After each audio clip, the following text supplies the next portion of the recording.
Popcorn World.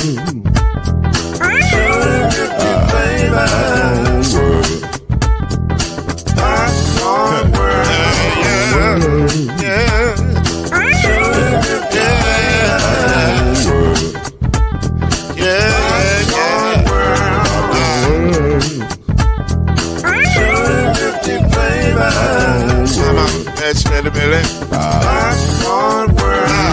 Can I make you groove now? Yes, I can. So you can get this groove in the back of a can. Put the make it round the world and the holes in your hand. Popcorn World. 250 flavors gonna make you smile. 250 flavors gonna make you smile. 250 flavors gonna make you smile. I said popcorn make you smile. Ah. Popcorn World. Popcorn World. Popcorn World.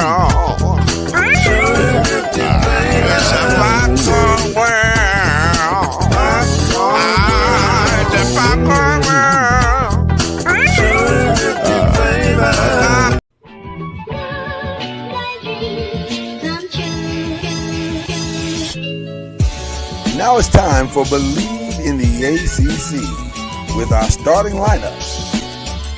From Florida State, number 17, Charlie Ward. From Morehead State University, number 50, Lloyd Stan. And from Murray State University, number 2, Kendrick Haskett. Get ready for the best sports show about the ACC in all the land. Believe in the ACC starts now.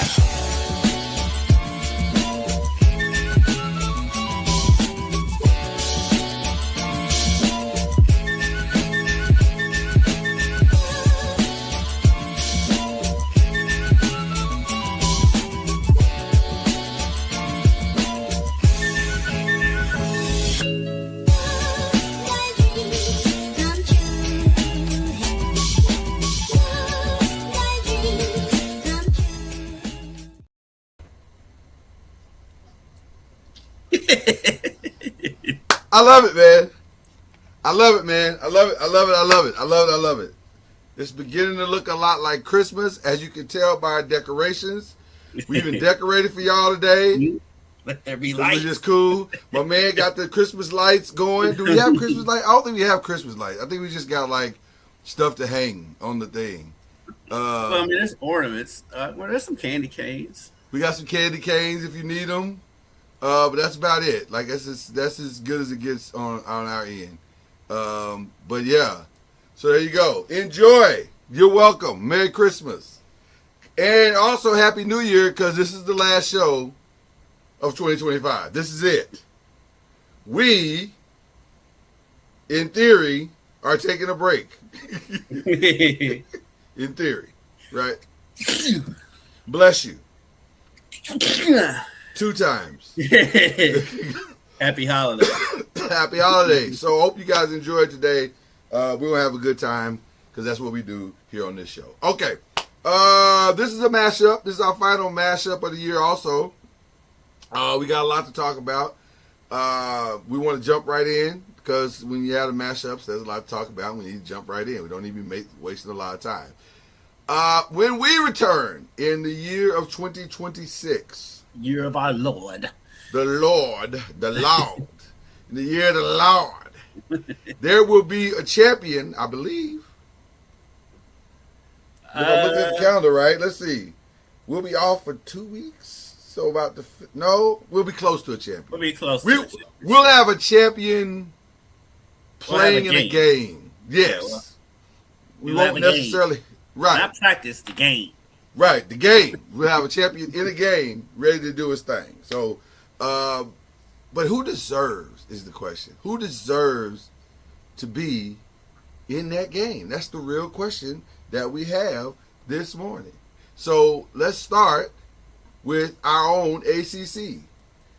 Miami at Texas A&M will play tomorrow. Is that right? No. They have the Saturday Saturday at noon. They have a Saturday noon game. The schedule makers did weird stuff with the schedule. They put I was going to say first. I was going to say the schedule makers.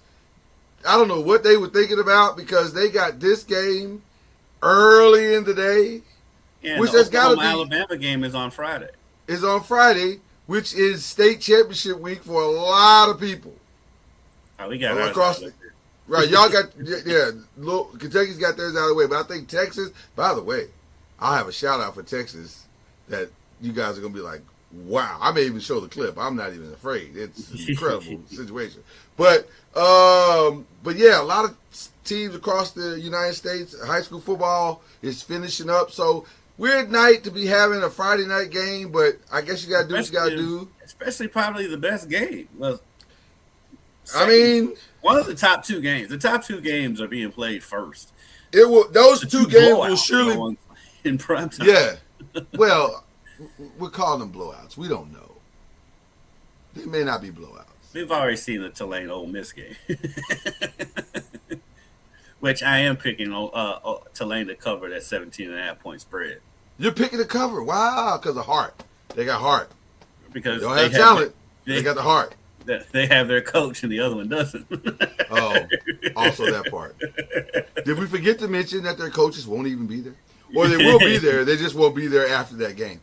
So that brings up an interesting question. I normally don't draw from a debate that I hear on ESPN because it's ESPN and they got their thing, we got our thing. A lot of the debates are contrived, but this one was actually interesting. They were having a very intense debate this morning in regards to should the group of 5 teams even be in the playoffs.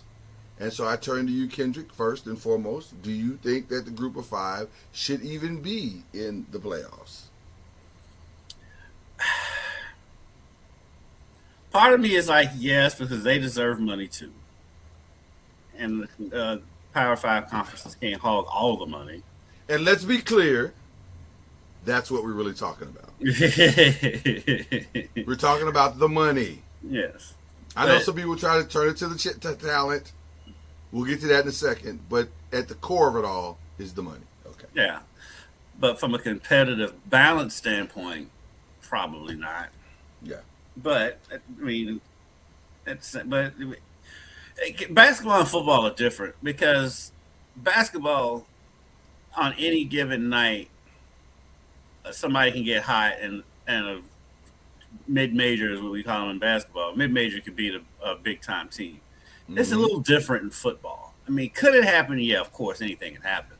But the odds of it happening are very slim, especially to make a run. Now, you might be able to get a game, but you're not going to make a run like they do in basketball. So I can see both sides of the argument. I know I'm playing both sides of the fence, but I don't know. I kind of do look at it like financially, the big schools don't have to have all the cash.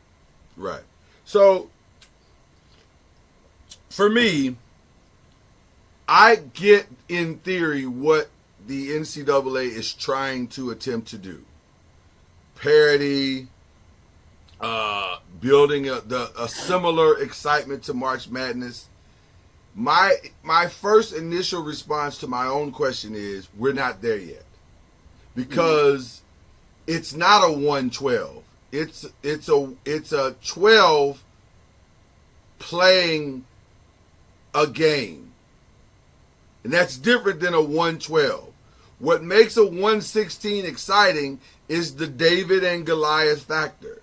And by the way, we're not there yet. We're moving in the right direction in the sense of mid-majors or as we call them in basketball, like you said, or group of 5s are starting to kind of put their programs together and figure out how to be creative in their NIL money. We heard Master P last week say, hey, listen, right now in this first couple of years that we starting this thing in New Orleans, I'm literally financing this myself. So until he can start to figure out his alumni base and how it all works and pulling all those things together, it's going to take some time. So realistically, we're probably maybe 5 to 10 years away from what we're really actually talking about. Like, could we really do this? And by the way, I don't think it would ever work in a 112 scenario. I think you're looking at something where it's got to be the 16 because I don't care in the 12 scenario. There's nothing about this game that makes me care because I know I'm going to be doing a whole lot of different things when that game is on. I can promise you that. I'll probably be watching a movie or catching up on a series I haven't started. I have no interest in James Madison playing Oregon. No. Now, James Madison may pull off the greatest upset in the history of college football. That is a possibility. It's probably not likely, but it is a possibility.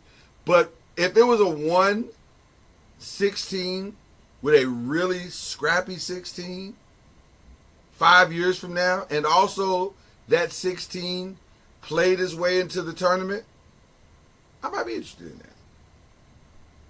that. Because everybody loves a good David and Goliath moment. Everybody. It's good TV. Well, in theory, for one, every time you say 112, I think about 112. And then, hey man, I know why you're thinking that because Cupid don't lie. See what I did there? Maybe on Christmas we have some peaches and cream for dessert. Yeah. But the thing is, like, I don't know, because like with your theory, you said you're not interested in the 112, but you're interested in the 1-16. Yeah. Well, listen. A 1-16 is what March Madness is really at the core all about. It's we are going to run through this tournament versus we believe we can beat anybody. Whereas with a 12 doesn't really believe that it can beat anybody. It just believes it can come in and make a good showing. That's how the 5-12 matchup works in March Madness. The 12 comes in and says, we think we can make a good showing, but also, if you start slipping, we'll beat you. See, and that's what makes it interesting. I think a solution could be a play-in. Yeah. Where the group of 5 and maybe like the lowest rated Power 5. I like that. And then you get your upset. Yeah, you can get your upset there. You get your upset there. They get their money because you can. I guess you put it. Well, I guess they would give the. I wouldn't say automatically give the Power 5 team the home field advantage either. I say you have parameters. If they deserve it, then yeah. But if the group of 5 team is like 11-1 and the Power 5 team is like 8-4, oh wait, well they wouldn't be, but 9-3 or whatever. Yeah. And I think the group of 5 teams should be able to host. And how cool would it be? Because like this year, you think about it, group of 5 team would most likely be the Tulane game. Because I think James Madison was slightly better than Tulane. Tulane getting to host the lowest ranked of the Power 5, which would probably be what, Alabama. You know how hyped that that stadium would be for Alabama to come to James Madison? Lowest, first of all, it'd be the greatest game that Tulane has ever played. That's where you can get. That's where you can get those upsets because of that atmosphere and all that stuff. Right, because you can play it anywhere. See what I did there? With the 112, brought it back. It's all about being able to bring it back, people. I think I like that scenario a lot. Having said that, again, this game, these games this weekend, it's frustrating because the playoffs should be better than this. What do you say? Don't ask no questions. Don't ask no questions. You already know. 112 gonna be in my. We are in the zone right now when it comes to 112. I want to be very clear about what's taking place and what our fans, are watching. I'm totally distracted now. All I can think about is 112. Do you realize there are people that hate? Do you realize there are people that absolutely hate his voice? What? Slim, they hate it. And by the way, the people that hate Slim's voice are all over here. The people that love his voice are all over here. There are no people in the middle. I've never met a person that was like, it's okay. It's either they hate it and they're like, oh, he sounds nasally and he's whiny and da da da, or they're like, oh my God, Slim can really blow. He's 112 is an amazing group. I'm on the 112 is an amazing group because I just think 112 is that special kind of R&B that gives you that hip hop flow that a lot of the groups didn't have a great balance in. Some of them were very R&B-ish. Some of them were hip hop-ish. 112 was both. They were the one group that was actually both, and I love 112 for that. So I don't know why those people. His voice is distinctive. No, I mean when you hear his voice, you know that's him. Yeah, 100%. Which is, by the way, a key in being able to, be in this industry. You got to do something that nobody else is doing. Thank you, Pastor Gore. I appreciate you, brother. We did get a lot of love on the internets for that interview. Just letting everyone know we did our Master P interview last week. So, but yeah, I agree with you. I'm a 112 guy. But anyway, I digress. We'll probably be distracted all day long. Oh, listen. This is the last show. This is literally the show where the teacher is not here and they're showing a movie because they don't have anything else to teach us. I don't know what's going to happen, but it's going to be fun. That's all I can tell you. It's going to be a good time. Okay. So the college football games, as we stated earlier, Friday, Alabama and Oklahoma will play in Oklahoma. Oklahoma has been the nemesis, even more so than Georgia and Auburn, to Alabama. They have really given Kellen DeBoer fits, and I'll be honest with you, if Ty Simpson doesn't become Ty Simpson again, it's probably going to happen again. Like, I don't see a path for Alabama to win this game, if I'm being honest. I actually do. I think Alabama is going to go in there and pull the upset. Oh, okay. I do. I just think that, I mean, they only lost by, 2 points when they played there last time. And so I do think Alabama can go in there and pull the upset. Alabama's just been weird this season. But so is Oklahoma. Weird. I was going to say, so is Oklahoma. Yeah. There's a reason why they're the 8-9 matchup. And their quarterback. One of them probably shouldn't be in the game in the first place, but that's the team I'm picking. Their quarterback was a Heisman, a clear Heisman favorite before he got hurt this year, John Mateer. And then all of a sudden, he went from Heisman favorite to, hey, man, you need to stay an extra year.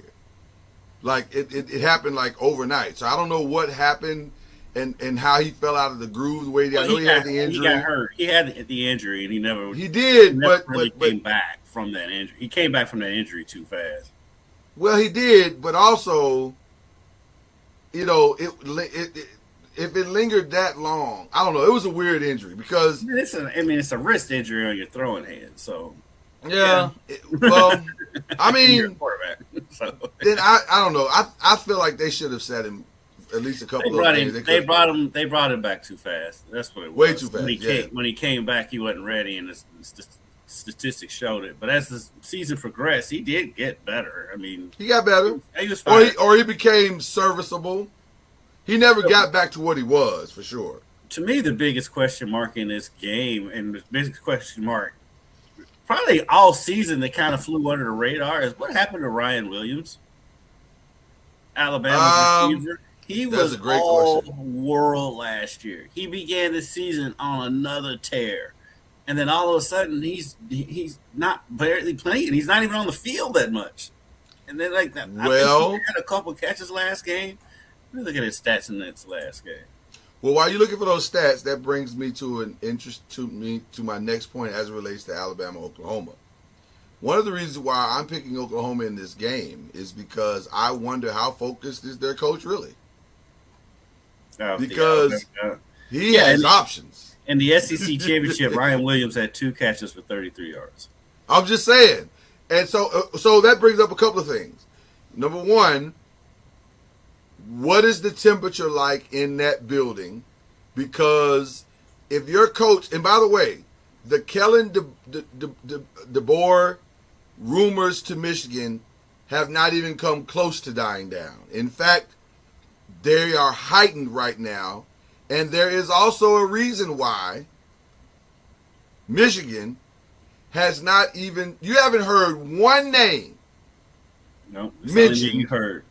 as it relates to, we're interviewing, we brought them in. No names have been mentioned, which leads us, as we're doing press and pros mashup today, so now you're about to get the pro side of this, which leads us to believe and to theorize that they have zeroed in on their guy.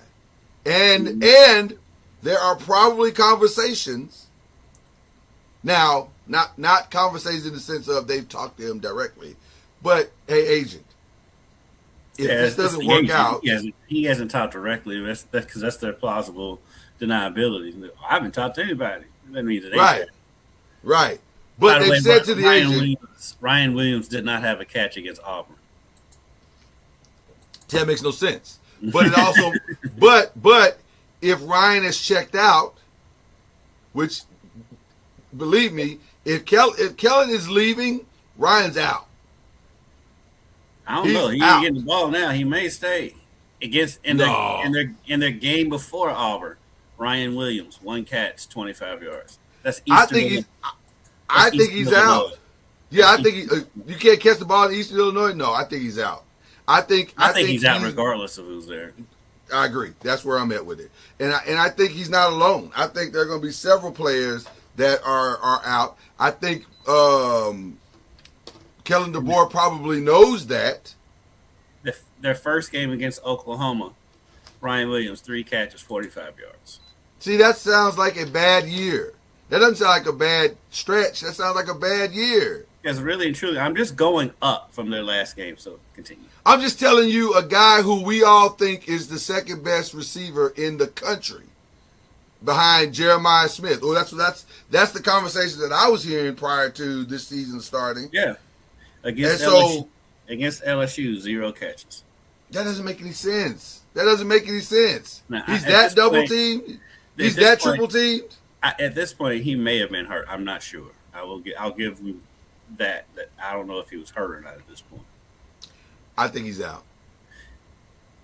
And I think the Kellen DeBoer rumors are not rumors. Because he can easily shut this down. This isn't even hard. This isn't even difficult to shut down. No, I'm not. Why would I leave? I'm at Alabama. Why would I leave Alabama to go to Michigan? With all due respect to Michigan, I'm at Alabama. It's the pinnacle of college football, the tippy top of the mountain has been Alabama. Yeah, but so that's also a very spoiled fan base. Also true. His last good game was against South Carolina. He had 7 catches for 72 yards. Yeah, he's out. I'm telling you, he's out. I think he's out. Against Tennessee, he was the lead receiver with 87. He only has 100-yard game. See, that doesn't make any sense to me. But it's listen. I think Alabama's internal could affect its external. I guess we should have known because against Florida State, that first game, he only had 5 catches for 30 yards. Bernard was getting all the catches. He had 8 catches for 146. Well, in that game, I can understand because if you're coming into that game, that's the first game of the season. Well, if you're Florida State, you know the best player on the other side of the field is Ryan Williams. I got to stop this kid. So you're blanketing him. You got somebody over top of him. You got somebody underneath him. You're not catching the ball, kid. You're not beating us today, which is why they lost the game.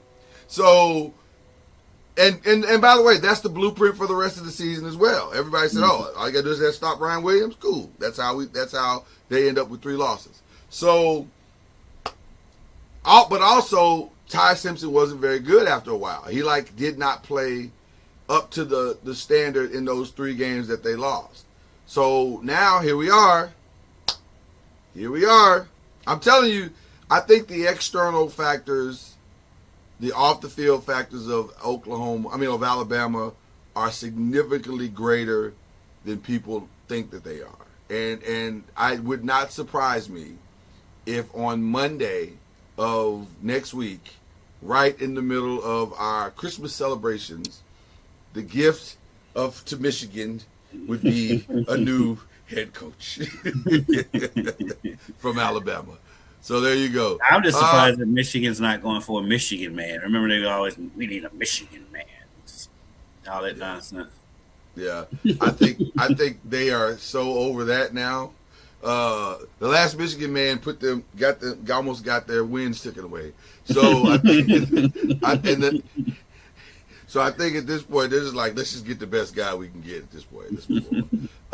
But I think it's DeBoer's job to have if he wants it, and so it'll be interesting to see what he does with it.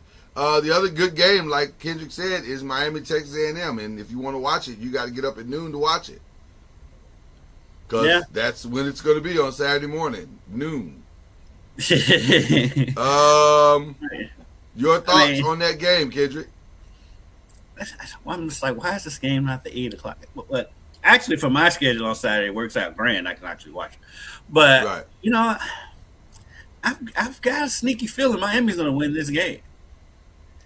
Because, for one, you look at Texas A&M's schedule. Yeah, they won at Notre Dame, but their schedule, their SEC schedule was all the bottom dwellers of the conference. They didn't play the top teams in the SEC this year. I mean, I guess LSU, I guess, but, I mean... No, LSU was not. No, they were supposed to be. So, that's it.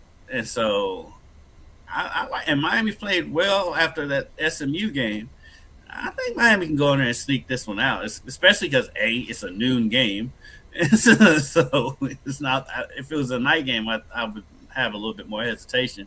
Right. But it being a noon game, I think Miami can go in there and steal this game.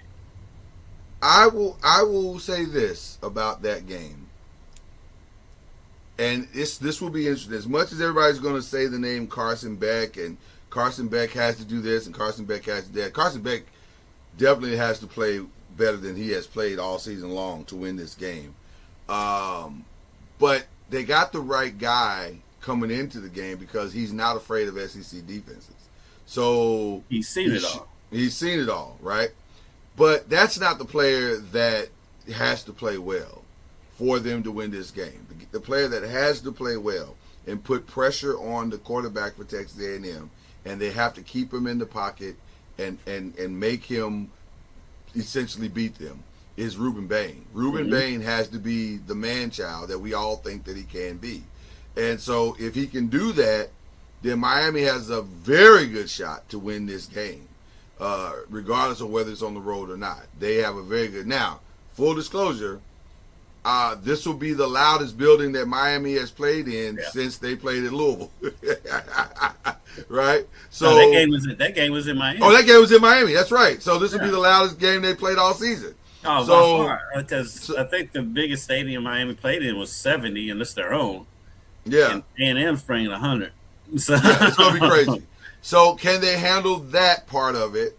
Now the advantage that they have is that weather-wise, it should be nice, should be reasonably nice in that game. But it's going to be a crazy, crazy atmosphere because A&M hadn't been in the playoffs in God knows. I don't even remember the last time A&M was in the playoffs.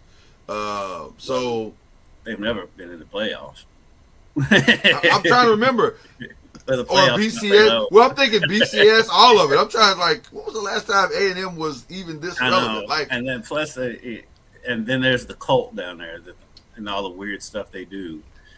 So, weird. As a former Texan, I can tell you it's very weird. They're weird school. It's a very weird school. It's a very weird school. But I said, we'll see. I mean, Texas A&M, their numbers are great. They can run the ball. Yeah.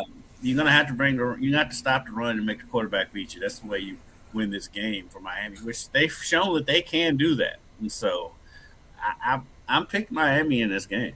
I'm going to join you. I'm actually going to join you. I really believe that Miami has what it takes to go and pull this off. As crazy as it sounds, and nobody can say we're being ACC homers because the team we make fun of the most in the ACC is Miami, without question. But I do think Miami's going to win this game. We have summarily pronounced the U back many, many years, only to see that is simply not true. So it's definitely not homerism in this regard. Yeah, but this is one of say they're back. Yeah, but this is one of the times I do think it's in. And then I don't even know what this is. I don't even know why we're picking these other games. Oregon's going to destroy James Madison. Ole Miss is going to destroy Tulane. It's not going to be fun to watch. Go figure. You know what? The best part about the Miami thing is that it is early, so that allows those who need to do some late Christmas shopping, or if you're preparing the dinner, getting your dinner stuff ready, or whatever you got to do on that weekend, this weekend, you'll have plenty of time to do it. Plenty of time. So, well, there's also NFL games too, and that may be the reason why they're doing it, because they know that the Bears, Packers are playing, and who else? Somebody else is playing. The Eagles. This set. Eagles are playing. The Eagles play on Saturday. Wow. Yeah. I don't think anybody's gonna be watching that game either. But yeah.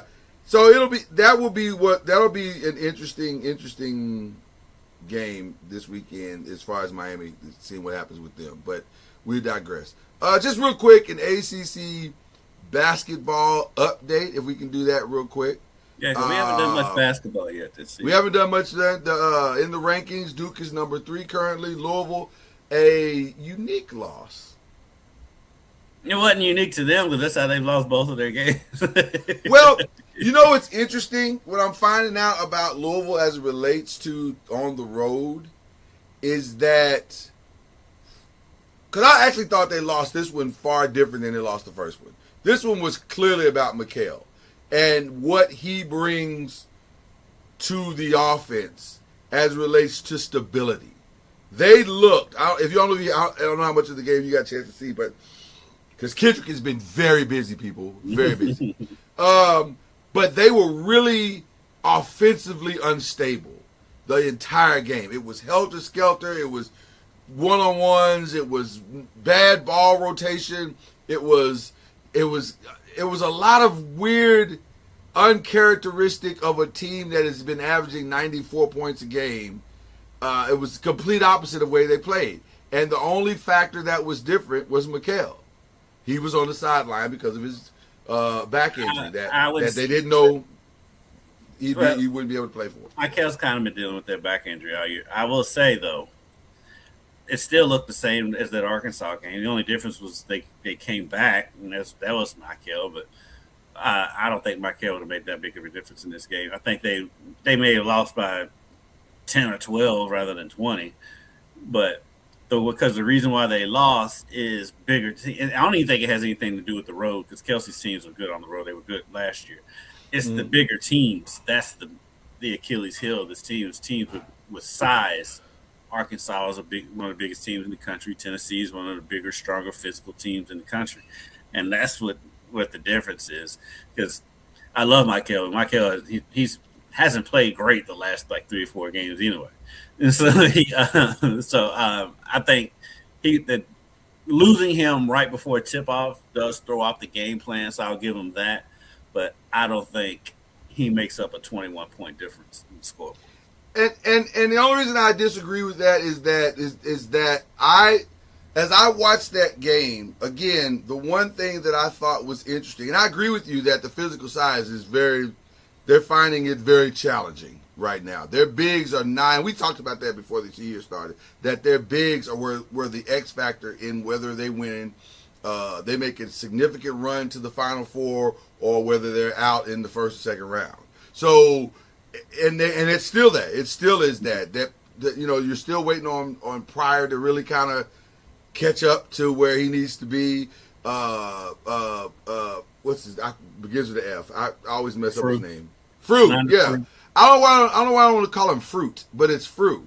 It's no I, no U, no T. It's just a U. I mean, no I, no T. It's just a U. Yes. So Fruit. Right? That's how I'm gonna remember it going forward. But he's got to become physical. He's not physical. He's finesse. He's slow. He's still. And he's right. Khalifa are slow.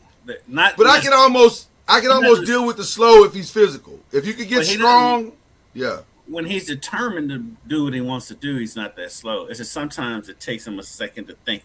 To process it all out, yeah. Yeah. Yeah.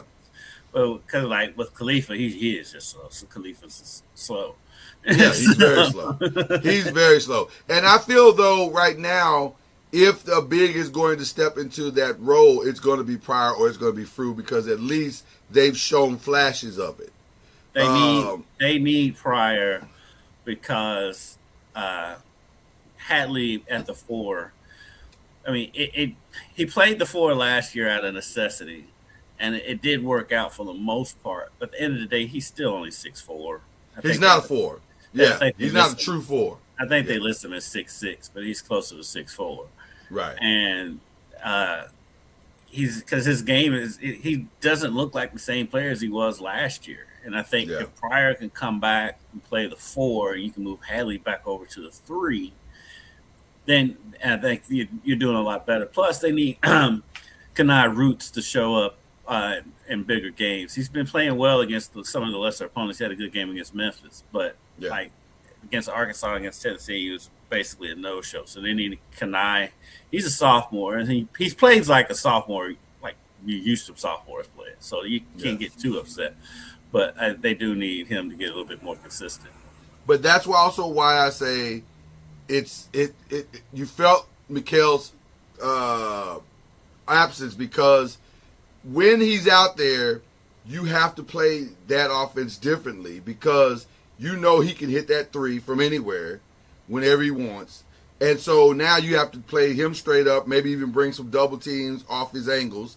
And then when you can do that, that's what's giving them those wide open shots. So when Kashawn, when Pryor is shooting that wide open shot, he can hit it. When some of the other guys shoot that wide open shot, they can hit it. But without that, without that, there is no X factor to offset the size. So Tennessee was able to play everybody straight up. There was nobody. Those guys don't make great contested threes. They make great, we rotated the ball and I'm open threes. and that seems to be the deciding flow or deciding factor in both games. Arkansas as well. They did not rotate the ball right. They did, and when those guys have to shoot a contested 3, that's not their ministry. That's not what they do. They shoot. We rotated the ball right. We came off some pin downs. We came off some screens. Came off some curls. I'm wide open. Boom. Now I'm shooting that 3. I can see the basket. I can let it go. Conwell can make contested. Conwell's the only other one that can shoot it, but he's not getting. But see, when he's asked to do that and bring the ball up and set it, that's not his ministry. He's like, that's not what I do. I shoot the 3 is what I do. I shoot it. So when you take everybody out of their normal rhythms, then it becomes problematic. And that's what Arkansas was able to do. That's what Tennessee was able to do. And so it'll be interesting seeing the rest of the season if another guard can, which is ironic because this is kind of the same problem they had last year. Can another guard step into the role of functionality for this team so that the drop-off from the point guard is not so dramatically exposing all of the weakness of Louisville's interior and their contested shooting. So that's going to be the weird thing. Well, Woolley played well in that game. It was his first start. He's kind of the backup. I still put him more on. I put him more on the bigs and the guards. I can't put it on the guards. The guards. I totally understand why you say that. I do. I really do. So, yeah, the bigs have to be better. Frew has to be better. 100%. I give Pryor a little bit more leniency because he's coming off the ACL, and Khalifa is too. He had a major knee injury too, and so, but they have to get better. Period. I mean, one or two things got to happen. Yeah, you got to put pressure. Better. Yeah. And I think Pryor's the one with the most upside that they just have to get better up front. Because the strength of this team is its shooting, and so if they got to open up opportunities to shoot the ball, and so either one or two things need to happen. Either we've got to rotate the ball better, or the interior there has to be a collapse to the interior so that the interior guys are scoring, taking that pressure off, kicking the ball back out. One or two things got to happen. But neither of those things happened in both those losses, which is why we are where we are. Yeah. Right. So they did rebound it well, considering how good rebounding. Considering, is. Yes, yeah. And by the way, I didn't walk away from either game thinking that Tennessee was that much. Even though Tennessee obviously kind of blew Louisville, well, not even kind of, they blew Louisville out. or Arkansas beat. I didn't walk away from either one of those teams thinking like, oh, they're that much better than Louisville. I think they had home games and they did what you're supposed to do at home. But I fully also think that if those games had been in Louisville probably could have rode the wave of the crowd because Tennessee can't really shoot that well. It looked like they could in this game, but they don't really shoot that well. They hit 3 straight threes, but no, they're not a 3-point shooting team. They're not a 3-point shooting team. So it was an interesting game to watch, and I was like, wow, Louisville's going to be interesting all season long if they can't fix this interior thing. It's going to be like, it could be bad, but we'll see how it goes. All right, wanted to have some fun with you this morning as it relates to the ACC. And we're headed toward the home stretch in the NFL. And I just wanted to talk about impact players from the ACC going into this second to the last weekend. Is this the second to last weekend? There's 3 games left for everybody. There's 3 games left. There's 2. You're right. This is the second to the last weekend, or the third to the last weekend. So, which players will lead their ACC players will lead their teams to the Super Bowl playoffs? So we got the obvious in the Jaguars and Broncos, which, by the way, is a great setting up for a great game. Trevor Lawrence and Cortland Sutton will go head-to-head from the ACC. Trevor Lawrence seems to be playing better.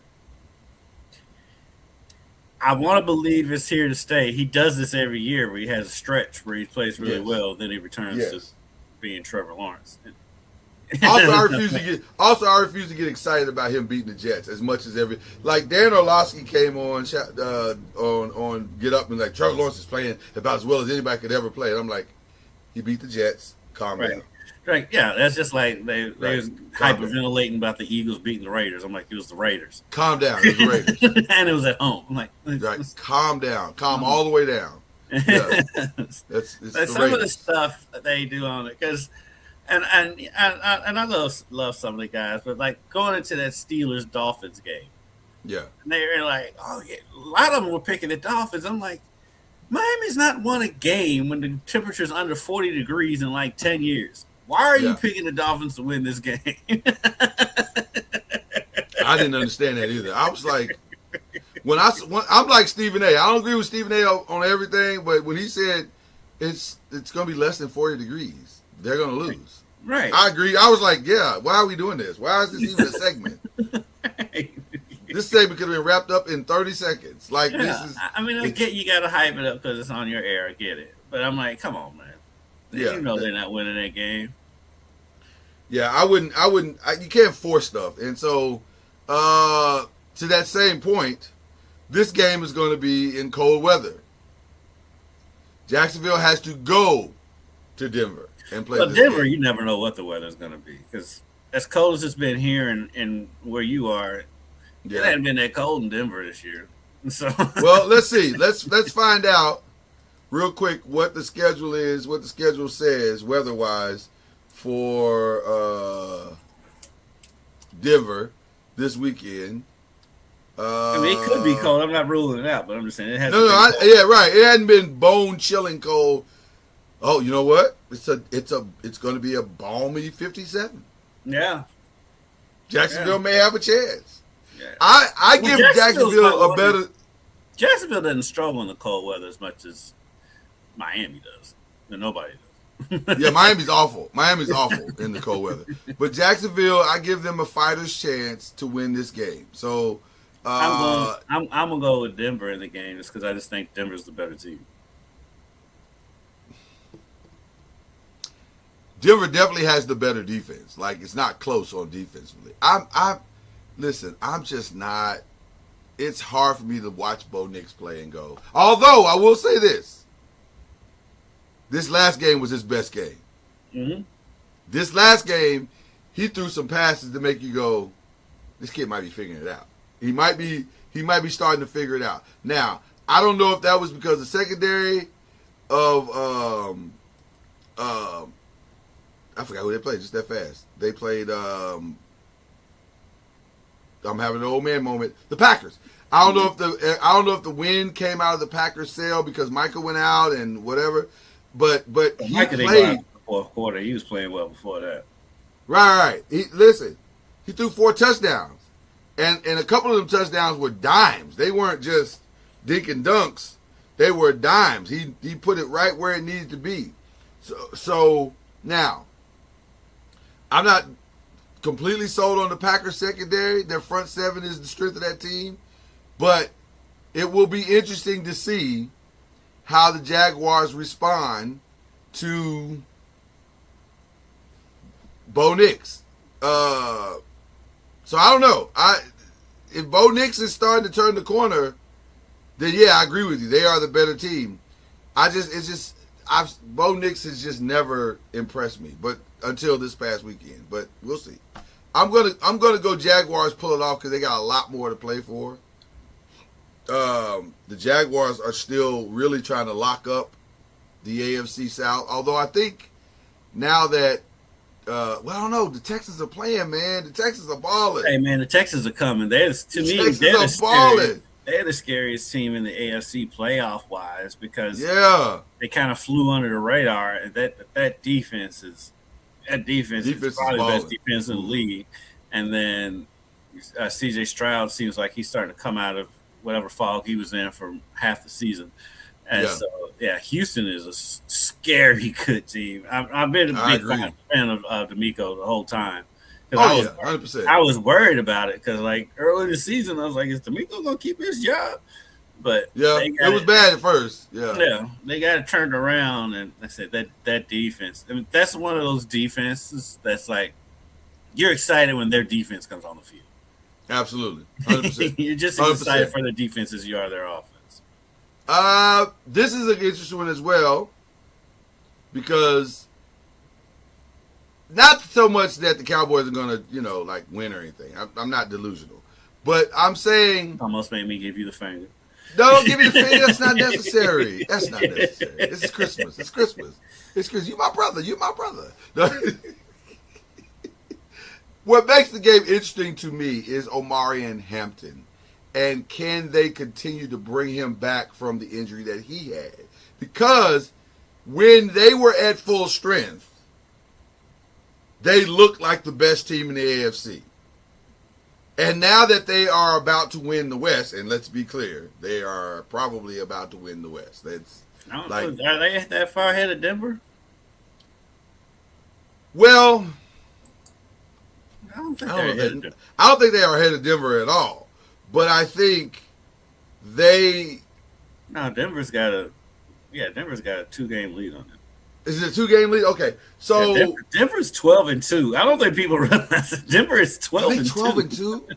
They are 12-2, aren't they? The Chargers are 10-4. So yeah. Do they play again? No.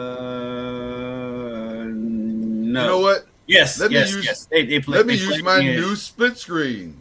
They play. They do play again week after that. Love the split screen, by the way. This is the greatest thing that ever happened to a computer. So they need Denver to lose. They need Jacksonville to win. And they have to win out in order to win the division. Yeah. So. Okay. All right. Which, by the way, is a possibility. It is very much a possibility. But I like what the Chargers looked like when Omarion was playing at his best. And yes. Yeah, he's somebody that we were all excited about. We saw what he could do in Carolina. But he kind of felt he got injured early. Yeah. I'll be honest with you. My questions with the Chargers are not with him.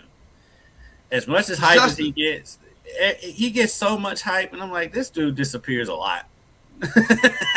For all the hype he gets, disappears a lot. But that's why I wonder about Omarion, because if Omarion is playing the way that he plays, the first time I ever believed in Justin Herbert was when Omarion Hampton got there. I was like, oh, Justin Herbert actually looks like he can sling the pill now, like he's consistent. But when Omarion went down, like, oh, that's the same old Justin. That's the same old dude. Like, he ain't no different. Plus, I'm salty for the way he treated our girl, Lloyd Rutledge. I'm like, come on, bro. You know what you're supposed to be doing. First of all, that's strike one. Okay, sir, that is strike one. Like, Get your tall, lanky self together. And we all have bad days. I'm gonna stall you out because we all have bad days. But don't let that happen again. Don't let that happen again. I don't think he ever apologized for it either. I'm like, bro, that's raggedy. See, that's raggedy. That's raggedy. You know the protocols at the end of the game. And you ain't got to keep it long. Nobody says you got to keep it long, but you do have to keep it consistent. Yeah. Do your job. I'm off talking about I'm trying to celebrate my teammates. Yeah. Do your job, player. This week 13. What's celebrating y'all doing? Yeah. Ain't no celebration. No celebration. You don't need no coffee. Don't be stirring no coffee. Yes, there's no confetti. There's no champagne in the pocket. Don't need none of that. Do your job. Yeah. All right.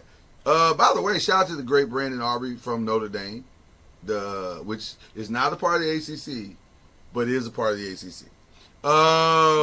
Every other that was my shade. You know my shade. Yeah. Okay. He played soccer there though, right? He didn't play for Notre Dame. He did. He played soccer there. Right. So, yeah, no, you don't have any thoughts about your Cowboys? They have technically a chance. If the Eagles win on Saturday, then it's over with. It is over with. And the Eagles play the Commanders. Washington. Yes. Washington. I checked the Magic 8 Ball. So no, say I'm not looking. It's not outlook not good is what it said. It's outlook's not good. That Vikings game was weird. That was a weird game. If you know me as well as anybody. I do. And you know that I was not surprised by the outcome of that game. You were not. One of the things Stephen A gets on my nerves, what he says is true, and I've said it on this show. Yeah. As soon as expectations roll up for this team, that's when. And by the way, lack of better terms, when they S the bed. And by the way, had all of us, and I mean all, convinced, like, you know what? They could run the table. I even went on the air here as well. They could run this could. And then they said, oh, you think we can run the table? No, we're not. How about absolutely not? The reason why I thought Dallas was going to catch the Eagles was because I thought the Eagles were going to keep losing. It had nothing to do with Dallas. It was more about that, right? The Eagles. And by the way, still a possibility, because I do not believe that the Eagles are fixed in any way, form, or fashion. Now, the blessing for the Eagles is that they're playing the Commanders. So they probably will win this game. And they're playing a Jaden Daniels-less Commanders. Mm-hmm. So probably they're going to win this game. Probably. But are they fixed? Absolutely not. I don't believe that. Not even a little bit. I don't think so either. But the good thing for them is the way their schedule sets up, they can fix it ahead of the playoffs. And so their checking the savings is working out perfectly. It really is. Yeah, the schedule has worked out for them where they're not playing anybody at the end of the season. I think they have one tough one. And I think they play Buffalo next week, I think. Is it Buffalo? That might be right. I think that might be right. The chart. No, not the Chargers. Who do they play? Dallas plays the Chargers. Yeah. I think it's something. It's something significant. That's exactly right. It's the Buffalo Bills, which will be an interesting game because it could be a Super Bowl preview. Could be. Neither one of them can play the Super Bowl. I'm just saying. Because it's this Buffalo. I mean, it sets out perfectly for Buffalo to finally make the Super Bowl, and I think their defense is going to let them down. I have a thought that I want to share with you when we get to the last one of these selections, and I want you to tell me what you think when we get to it. Packers, Bears. Everybody believes in the Bears now. Oh my God, Ben Johnson has come in and fixed the Bears. He's fixed the Bears. The Bears have some good wins. I do like this Bears team. I think Caleb's getting better. He is getting better, but I still hate some of the things he does. I hate it. Yeah. That run to the right, sling the ball, the one where the receiver really actually bailed him out because he actually caught that throw between three people pass. Let me tell you something. There's not a coach that has any common sense at all that would tell Caleb to throw that pass. That was not a great. And I don't care how many times you throw it on Sports Center. I don't care how many times y'all talk about how amazing the pass was. Be honest. See, that's the part. It's the hypocrisy for me, Kendrick. Y'all know if that pass would have gotten interception and accepted by any other team other than the Browns, and it should have been intercepted, they'd have ripped Caleb a new one because that was a terrible pass. But he got away with it. And so because he got away with it, that's the game. That's the game, baby. That's the game. So he does stuff that is infuriating to me. And it's like they keep saying, well, Ben's going to coach that out of him. He hadn't so far. It's only been a year. But I'm saying he runs that same I can't stay in the pocket, I'm going to run to the right thing. He's done that all year long. Which, by the way, Ben may be telling them, if you don't feel comfortable, get out of there and go try to make a play. I think I still reserve the judgment on Caleb because you also have to factor in he's on his 1, 2, at least third, and I think maybe fourth offensive coordinator in 4 years going back to college. So listen, that is true, but also the other thing is they are 10-4. Despite what all the things I just said, they are 10-4. They're carried by the run game. By the way, they were just given a gift. They were just given a gift in that Micah Parsons will not be playing in this game. Mm-hmm. So it is. Even though the way they run the ball, that's kind of like kryptonite to Micah anyway. That's how you minimize Micah's run the ball right at him. As a Cowboys fan, I saw that game in and game out. Yeah, 100%. 100%. So they have a very good chance to go ahead and snatch the division away from everybody this weekend if they can beat the Packers at home. That's the other gift. Our guy, friend of the pod, Tutu Atwell, and the Rams will take on the Seahawks. This is also an interesting game. It's a huge game. The game's tonight. Yeah, Thursday Night Football. It's a game tonight. The thing that makes this game very, very interesting is that the Seahawks were a field goal away from winning against the Rams last time and changing the narrative of Sam Darnold that he can't win the big one. He did all the right things. They just missed the field goal. Mm-hmm. So now, this one's in their house. What is the weather going to be like on this? I'm just out of curiosity. This is going to be. Is there a weather update here? They used 51. It's going to be 51. So weather-wise, weather won't make it. The Rams won't be. The Rams playing. Their game travels. You don't have to worry about weather with them. Well, they blew that game against the Eagles. I mean, they blew that game against the Eagles last year, but they was busting the Eagles in the snow. Yeah. Well, and this is an interesting one because they're only a 1 point. Seattle's only a 1 point favorite. 1 point. That lets you know that Vegas thinks the Rams are the better team. Yeah, the Rams could. Well, listen, this is for the division. I would imagine. I don't think. I think the Rams are the best team in the league. I think a lot hinges on if Devontae Adams comes back, if he plays. I personally wouldn't play him this game. I'd let him because it's short rest.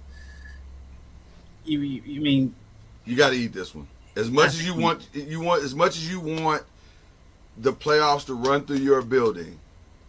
You're playing for something greater, and you do have arguably the best road team in the NFC. You got to eat this one. Devontae can't play. You got to lean on those tight ends. You got to lean on Kyron Williams, ball control. Send Tutu when you can. Puka's going to have to be possession. Take advantage of his mismatches when you can. Run some. We don't want to call them screens because that's illegal, but you know what I mean. For Puka and just play a possession game and beat Seattle. I think their offense is balanced enough to where they can adjust to not having Devontae there. Exactly. Because, if we're being honest, coming into the season, we weren't expecting Devontae to have the season he's having. I mean, Not at all. He looks like, and this is like one of the best seasons of his career, late in his career. He looks like Devontae. Yeah, Like Packers Devontae. Yeah. And so I think for a game you can hold up. And plus, what's underrated is how well they run the ball. I mean, while Williams and Corum, I mean, they've been dominant on that. I mean, they're probably the second best 1-2 punch behind the Lions. Corum is such a steal, bro. Yeah, like they got their Scatterboo. That's their Scatterboo, and he's physical. And in the third, fourth quarter, he is a problem. Oh my God, coming downhill, he's a problem. Yeah, you still have Stafford, and so I think the Rams are the best team. Who is probably going to win the MVP? Probably, and deservedly so. The final game that I want to address is Drake May and Lamar Jackson, or Patriots and Ravens, as some would call it. And right now, the Ravens are a half a game back. Yes, well, they're a full game back, but they play Pitt later. They play like Pitt next, I think. Yeah. Oh, they play them last. They play them last. I think they end at the end of the season. Right. They play Pitt at the end of the season. Drake May finally got tested last week. And to be fair, they started the game out phenomenal. Went up 21-0 at home. They looked like they were going to run away with that game. And then Josh was like, I'm still Josh Allen. Let's right. And I put that more on Josh Allen than I do. Oh, you have to put all of it on Josh Allen because I give Josh Allen the credit more than I now dog on Drake May. I mean, Josh Allen's just Josh Allen. I agree. He's Josh Allen. So that made it interesting. But now that was at home. Yeah. Now Drake May is about to be tested for the first time, really. Well, you say that because they beat the Bills earlier, but that's not a great defense at all. Neither is the one they playing on Sunday. No, that's not true. That's not true. That's not true. Go back. I was going to say, the last 3 or 4 weeks, matter of fact, they just pitched a shutout. Yeah. Against a guy that a lot of people were saying, oh, the Bengals are trending. They could somehow, and they got bludgeoned to the point where their quarterback is talking about leaving. I don't want to play here no more. Yeah. Which, by the way, if I was him, I wouldn't want to play there anymore either. I'm going to be honest. That game was more on the Bengals than it was the Ravens defense. The game before, the Ravens gave up 27 points to the Steelers, 32 points to the Bengals. I'm not going to say they have a great defense. It's not a great defense, but it was great this past weekend. And that quarterback that they just beat, far, with all due respect to Drake May, far better than the quarterback they're about to face at home. Here's my question to you. And this is a crazy thing to say. Now, for this to happen, the Ravens got to run the table. They got to beat the Packers next week, which is not out of the realm. At Green Bay. Which is not out of the realm. Not out of the realm. And then they got to turn around and beat the Steelers. But what if? I'm ready to what if now. All of this madness has happened. All of this craziness has happened. And at the end of January, the two teams that started this season, and we all said, wow, those look like the two best teams in the AFC. What if it all comes back to that, and it's the Ravens and the Bills in the AFC Championship with their best chance by far, to not only go to the Super Bowl, but to win it. Because you got to, because here's the reality. Whether the Ravens made it or whether the Bills made it, you would put your money on both of those quarterbacks above anybody in the NFC except for maybe Matthew Stafford. Maybe. I wouldn't put either one of them ahead of Matthew Stafford in a big game. I don't know if I think I would. I think I would. You wouldn't put Lamar ahead of Matthew Stafford in a big game. Come on. I think I would. I would. You know I love Lamar. No. If he's healthy, I would. No. But for one, yes. Lamar hadn't been healthy all year. And two, When has Lamar shown you in the playoffs that you would put him ahead of Matthew Stafford? I hate that narrative. If I'm being honest with you, I hate that narrative because the last 2 years, I don't think those losses were on Lamar. I think those losses were team losses. Okay. Play calling, the whole nine. Right, the whole nine. What about what you see from this Ravens organization makes you think they're going to beat Matthew? Now that's a different statement. That's a different statement, Kendrick Haskins. That's a different statement. That part I agree with. I would bet on Lamar more so than I would bet on the Ravens organization. Now, if you're telling me I got to bet on the Ravens organization, then I'm probably going to keep my money in my pocket because they haven't proven that they can win. But I this season to me, especially if the Ravens can beat can finish out the season, the 1, 2, 3. This is going to get really interesting because I do think one of those two quarterbacks is probably going to go to the Super Bowl if it comes down to those two. Because who else are you betting on in the AFC? C.J. Stroud? Drake May, you're certainly not betting on Aaron Rodgers. No.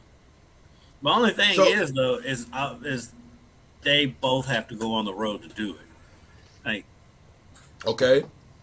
And neither one of them has shown they can do it on the road in the playoffs. But the one thing that I'll say is that experience is the greatest teacher.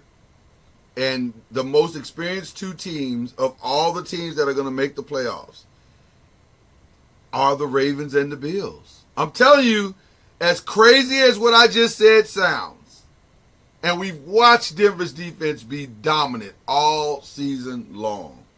New England defense has been solid. Not dominant, but solid all season long. The Chargers have a solid defense as well. If Lamar is sitting at 4 and the Bills are sitting at 6, one of them I think could make the Super Bowl. I think so. Well, just how the season's gone, if I had to put money on one of the two, it'd be the Bills because Baltimore has been the letdown all year, and they've been up and down. They've never been up and down. And their ups haven't been that high. And so if I had to bet on which one of those two could make the run, it would be the Bills. It's because I'll say this. Because even in Baltimore's wins, they haven't looked good. I mean, they didn't until this weekend. They didn't play good in this game. The Bengals fell apart. You don't fall apart. You don't fall apart without somebody helping you. And you also got to think, but the Bengals were coming off blowing that game against Buffalo. Their playoff chances were waning, and soon as Burrow threw that first interception to Marlon Humphrey, all the air went out of their sails, and so. But they're only 2 weeks away. But they were only 2 weeks away from having beaten the Ravens. Yeah, they blew them out in Baltimore. Which again gives me pause about putting much stock in this win. Baltimore got blown out at home by the Bengals. They lost to the Steelers at home. They didn't look good when they beat the Jets. They didn't look good when they beat the Browns. So they haven't looked like Baltimore all season, except for that one game against the Browns, the second game, and the first 2 games when they lost to the Bills, and the second game against the first game against the Browns. They went on that 4-game losing streak, giving up 38, 37, and 44 in those games. They did hang in there with the Rams, but still was a 14-point loss. So but some of that is without Lamar. Some of that is with Lamar. It's been a weird season for the Ravens. I don't know. I'm going to say this. And I don't think Lamar is even close to 100%. No, I agree with that. 100%. I agree with that 100%. But I think this is the healthiest this last game was the healthiest he's looked since he got hurt. So I don't know. Again, we'll see. Stranger things have happened is what I'm saying. Ravens have to show me a lot for me to. I agree. I'm not going to disagree with that. Because I think this is it for Harbaugh if they don't make the playoffs, which is entirely possible. I think this is it for Harbaugh. If I'm being honest, though, maybe it should be. Yeah. And by the way, I make that same statement for Mike Tomlin, and not just because I would love for Mike to be the coach of the Giants, but just simply because I think sometimes you can stay too long, and all the rah-rah speeches. Yeah, all the rah-rah speeches don't work after a while. And it's time for a change for them too. Well, by the way, your next coach is at Notre Dame right now. So it does feel that way, doesn't it? Mm-hmm. Which is crazy to think, but something is happening. Like at first I thought this is ridiculous. There's no way. But now as the weeks go on, I'm like, is this really going to happen? Like, this starting to feel like this is actually going to happen. Which is crazy to me. I'm just being honest. Listen, take the Giants hat off. Set it aside. Mike Freeman, don't do this. Don't do this, man. You are in a great situation. I don't know if I would do, because the window of opportunity and now the only reason I would do this if I was Marcus Freeman. I said Mike Freeman. Marcus Freeman. The only reason I would do this is if they fired Joe Shane. If they fired Joe Shane, then I'd do it. Because now I get to control my whole thing. But Joe Shane, he got you Jackson Dart and did he? Did he? Because the reality is, no, that's not true. Joe Shane didn't want to take Jackson Dart. Brian Daboll wanted to take Jackson Dart because he was so pissed at the Shador interview. Which, by the way, I think they got the right guy. I'm not even complaining against that. I do think they got the right guy. But Joe Shane wasn't all in on Jackson Dart. He got you Scatterboo. He got me Scatterboo. And I'm thankful for that. And he got you your defense. And he got you Neighbors. He got me Abdul. I'm grateful. I'm grateful. He's not going anywhere. Listen, I don't think, I'm of the opinion that Joe has not done as horribly as a lot of the fan base wants to say that he has done. I think it's better than you think it is. The Brian Burns thing has worked out tremendously well. Yeah, that's he's in the top 5 of sacks. It's worked out. Surprised that you was talking about getting rid of him. I'm like, for one, he hadn't been there long. Well, the reason why I say get rid of him, if you're Marcus Freeman, is because with all that he has done, Joe Shane has done, you're still 2-11. And you're that over the last few years. So, do you want your future tied to this guy? The answer is no. You want to be able to get your own guys in, start fresh, and be able to build your own path. So that's the only reason I would say don't do it. At least not now. But at the same time, if not now, when? So it's a real conundrum. But plus, you also got to think of he's rebuilding from the clown show that was before him. The clown show. Which I thoroughly enjoyed. I know you did. I didn't like it. That dude literally set us back a decade. Not even joking. He literally set us back an entire decade. Yeah. Wow, it's unbelievable. Yes. We've been crawling out of that hole, that Gettleman hole, for a decade. Please bring him back. No, bring we're him good. Back. Put him in an advisory role. We're fine in the East. We're fine in the East. We're good.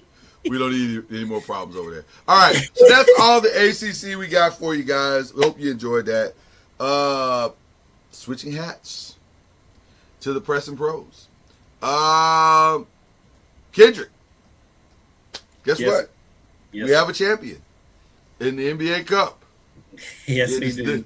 And they celebrated like they were champions, like they hadn't won anything in 30, 40 plus years. They haven't. It's because they haven't.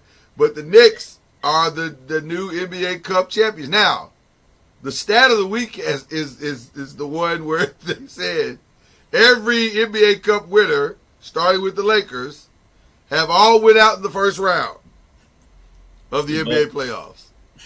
And by the way, that is as likely for the Knicks as they make an Eastern Conference run. It can go either way. No, I think they're better than a first round exit. I mean, the Lakers was the first. Are round they? exit. Yeah, look at the conference. The Lakers were a first round exit because they were the Lakers. Okay, you say that's true. Okay, let's go to the standings, shall we? Right now, if you had to pick, now to be fair, Knicks are second in the conference right now, Right. 2.5 game behind Detroit. But if you had to put them in a 7-game series right now, you taking Knicks over Detroit? They're not going to play in the first round. That's not what I They're talking asked about you. First round. That's not what I asked you. Are you taking Knicks over Detroit? We were just saying that the winner of the NBA of the Cup has lost in the first round of the playoffs. So why are we talking about what would be potentially the Eastern Conference Finals? Okay, all right. I'll play your silly game. I'll play your silly game. You made this. Are you taking the Knicks over Cleveland? You think Cleveland's really going to finish the season there? That's not what I asked you. I adjusted the game to fit your criteria, and you still don't want to answer the question? Okay. So hold on. First, we got to do this. 7 through 10 is the play-in. So that's going to be Hawks, Bulls, Miami, Cleveland. Okay, I would pick. I don't think we should do it that way. I think we should say if the Knicks stay at 2. We got to figure out who would be that 7th seed. That's so we have. No, I agree with you. But I'm saying any 4, 6 through 9 could be in that spot. Is what I'm saying. 6 through 10. So, but let's say it all holds exactly where it is. Cleveland misses the playoffs in this scenario because it's 1 through 8, and it's the Hawks. Do I think the Knicks will beat the Hawks in the series? Yes, absolutely. Yes, absolutely. Yes, I do think they would beat them. But would they beat Philly if Philly dropped to 7? Yes.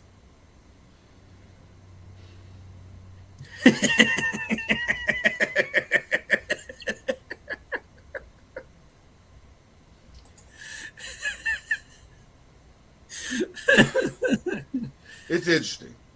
Philly's interesting. The teams in that house from 4 down. Yeah, the Knicks beat all of them. From 4 down, the Knicks can beat all of them. So people who don't have ESPN in front of them, from 4 down. Boston, Orlando, Philly, Celtics, the Magic, Atlanta, Sixers, Atlanta, Miami, Cleveland, Chicago. Only team in that group that I would be scared of if I'm the Knicks is the Cavs. You're not scared of Miami? Because Miami beats them a lot. I don't trust Miami. Nobody trusts Miami, but that's not the point. Miami somehow figures it out and ends up beating the Knicks. It'll be a great all the time. Okay, I'll give you Miami, but if you're the Knicks, you're not worried about Boston right now. You're not worried about Orlando because Orlando, half their team's not going to even be there when they play in the playoffs. Okay. Philly, Embiid, so in and out, they can't get a rhythm. And then Atlanta's Atlanta. The Bulls are scrappy. I do like the Bulls. I like that Bulls. I like the Bulls. Yeah. I watched that Bulls-Cavs game last night, and the Bulls led that game the whole way. Even though the Cavs did some weird stuff at the end of that game. Because there was a stretch in the fourth quarter where Donovan scored 10 straight points, and they took him out for a stretch, and Chicago took over the game. It's like, what are we doing here? As crazy as this is going to sound, I think their coach could be in trouble. No, I don't think it's crazy at all. Because they should be way better than this. They should not be 15-13. They should not. Right? They should be way better than this. What is the problem? And I gotta give this man his flowers real quick because I never saw this coming in the NBA for him. Kobe White is a player for the Bulls. He is so good. I never thought he would be what he is.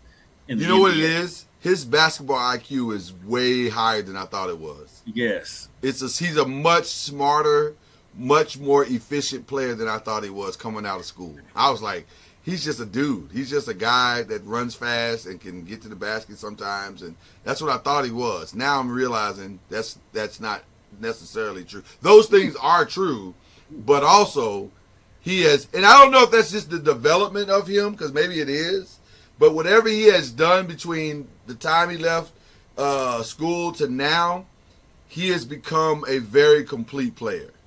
And you're kind of like, wow, this kid can really do a lot of great things. So, I agree with you. I just looked at their schedule, though. They went on a 7-game losing streak. Not only was it a 7-game losing streak, they didn't lose to good. They lost at the Pelicans, at the Hornets, at the Pacers, at the Magic. That's not a bad loss. Home to Brooklyn, lost again to the Pacers at home. Got beat by Chicago. And they got beat by 32 by Golden State at home. And they're still in the 10th spot, by the way, just to let you know. They're still in the 10th spot. So when you ask me if I'm worried about the Knicks, no, I'm not worried. I just asked the question. Now, if I'm being, listen, somebody's got to take the opposing point. We agree so much sometimes we just have to take the opposing point. The truth is, I think the Knicks are probably, for sure, if not the second best team, they're the first best team. Like, I like the Knicks chance.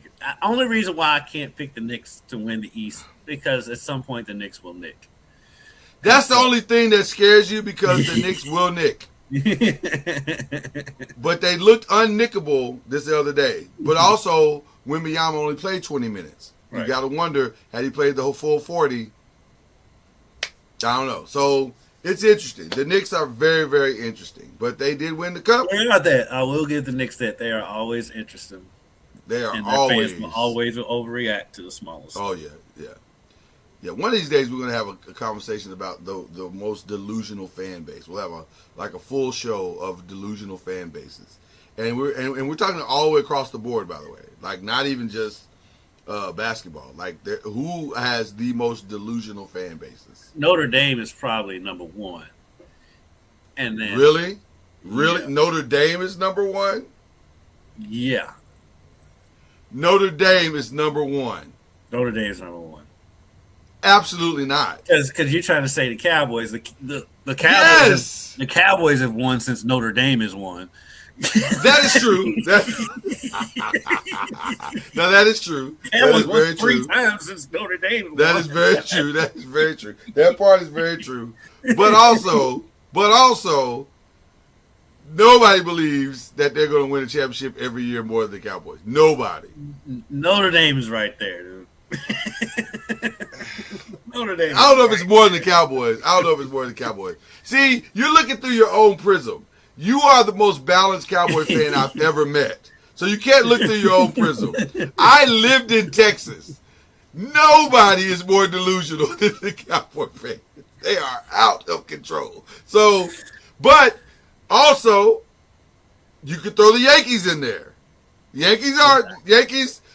I can throw them in there because they at least either get there or they have won. It's been a while since they won, but they do get there.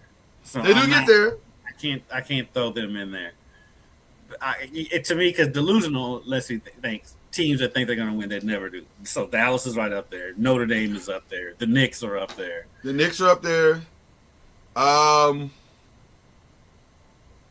Across, we're talking across all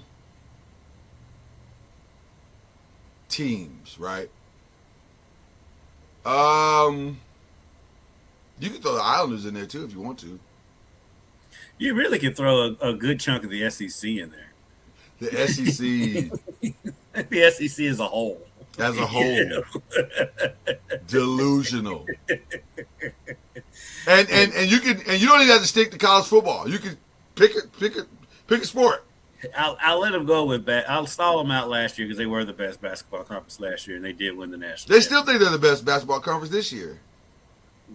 They don't think it anymore. Now that the season has started, they don't think. I would hope not, but I don't know. They've gotten their heads beat in by. Listen, man. I want my wife to continue to love me the way Greg Sankey loves the SEC. That's what I want. I want that diehard, delusional, ride or die love. I don't think I want that.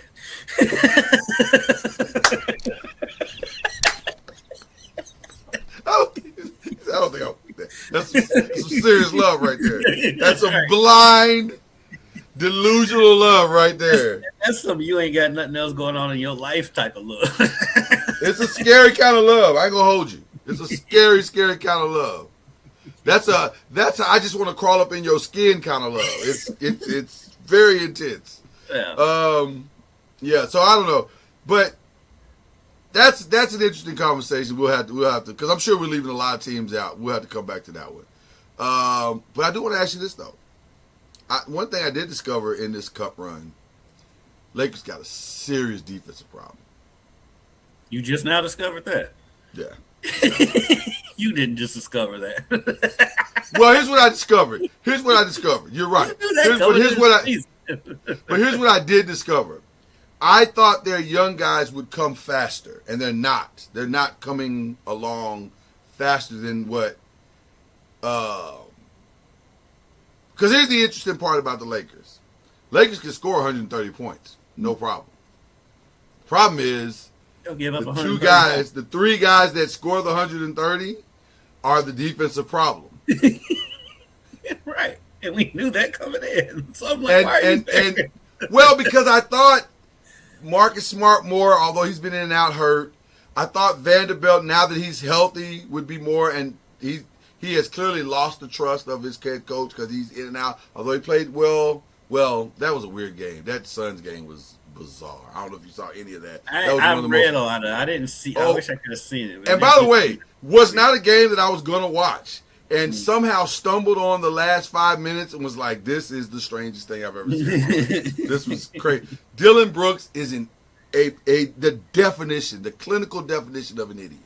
Like, the way he ended that game, he hit a solid game winner and rewarded himself by getting a thrown out the game technical. You're like, but that is Dylan Brooks' entire career Dylan Brooks in did 30 what he seconds. did to anybody but LeBron. He would not have been thrown out of the game. And I will respectfully disagree because it wasn't the one time that he did it. He did it like twice back to back. And you're like, fam, you just got a tech for this. You literally just got a tech for this 3 minutes ago. Because it was LeBron. No, I'm going to disagree with you on that. It was because LeBron screamed in that man's face against Komet against the Spurs after that dunk. Screamed in that man's face for a good 4 seconds. Nothing called. No, I agree with that. I agree with that 100%. But what Dylan Brooks does is nothing short of stupid. I give you a combination. It's because he did it to LeBron and because he's Dylan Brooks. If you're putting the percentages at 70-30, then I can get on board with that. Because the Dylan Brooks factor is high. I got to be honest with you. It's really high. Because can I tell you why? Can I just tell you why? I agree. It's a bad mix. It's a bad mix all the way around. But the problem is that it's so stupid. Because Dylan Brooks does stuff that doesn't require, like this battle that they're having is only in Dylan Brooks' head. Dylan doesn't give a about Dylan Brooks, but Dylan Brooks thinks he does. And so that's why it's so stupid. It's like, fam, that man don't care about you like that. You're not a real rival. You've won nothing. That's why him and Ja Morant was such a good pairing, because they're both irritants. Yeah. Irritants and two of the most delusional people on the planet. So that's why it makes it so dumb, because you're like, why are you doing this? It's not helping your team. And you just hit the game winner. That's why you couldn't have the two of them on the same team anymore, too. Yeah, because that was going to end real bad. That was going to end real. It was already ending bad. It was going to end worse than that. So it was just a dumb game. But anyway, the Lakers got to fix. That's why I know the Lakers are going to make a trade. They have to get somebody out there that can offset. If you're going to keep Austin Reeves, which it appears you're going to do, although maybe you're not, I don't know, but you got to get somebody out there, at least 2 or 3 guys out there that can play solid defense and save Luka and Austin Reeves and LeBron from themselves. LeBron can't play defense like that no more. He can't, bro. He's Olay, bro. I think what the Lakers are doing is they're just going to ride this LeBron thing out till his contract's up. They'll make them because he's got the no trade. If they can work with him to for a deal where they end up landing Giannis, then maybe.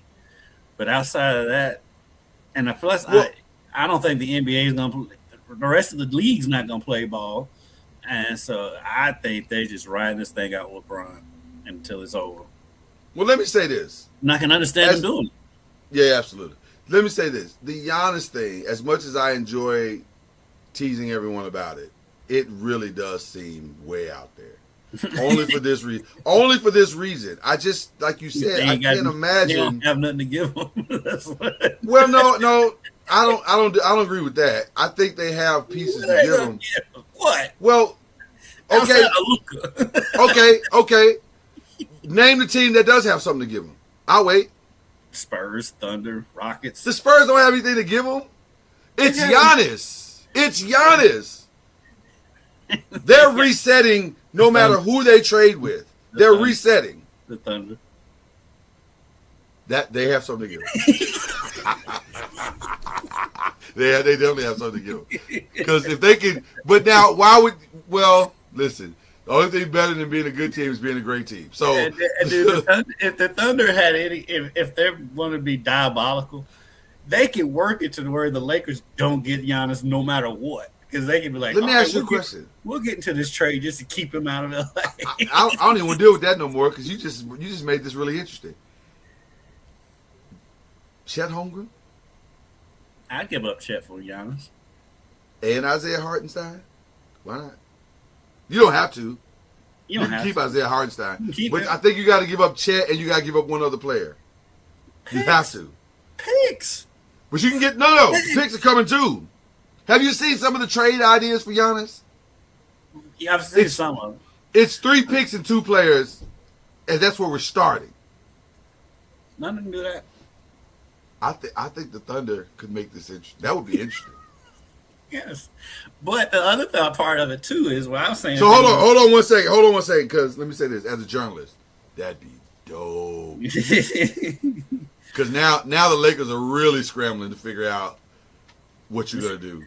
But see, now. But the other part of the diabolical part of it is if the Thunder wanted to be vindictive, just strictly against the Lakers getting Giannis, they could include their picks in a 3-team trade with somebody else. Yeah, so they just throw the whole thing off. Yeah. I mean, the Thunder they have that much power in the NBA right now. And by the way, that is a smart play by them. Because if Giannis goes to the Lakers, it does shift the balance to 3 teams now. Now we got Thunder, Spurs, Lakers for the next 15 years. That's the 3. Mm-hmm. So it would behoove the Thunder to try to muck up the trade. Because I've even heard, as weird as it sounds, I've heard some Giannis conversations to the Spurs, and I even heard some AD stuff, which I don't understand for the Spurs. I don't get that at all. Because how does that help them? Like, that doesn't help them. I can see it.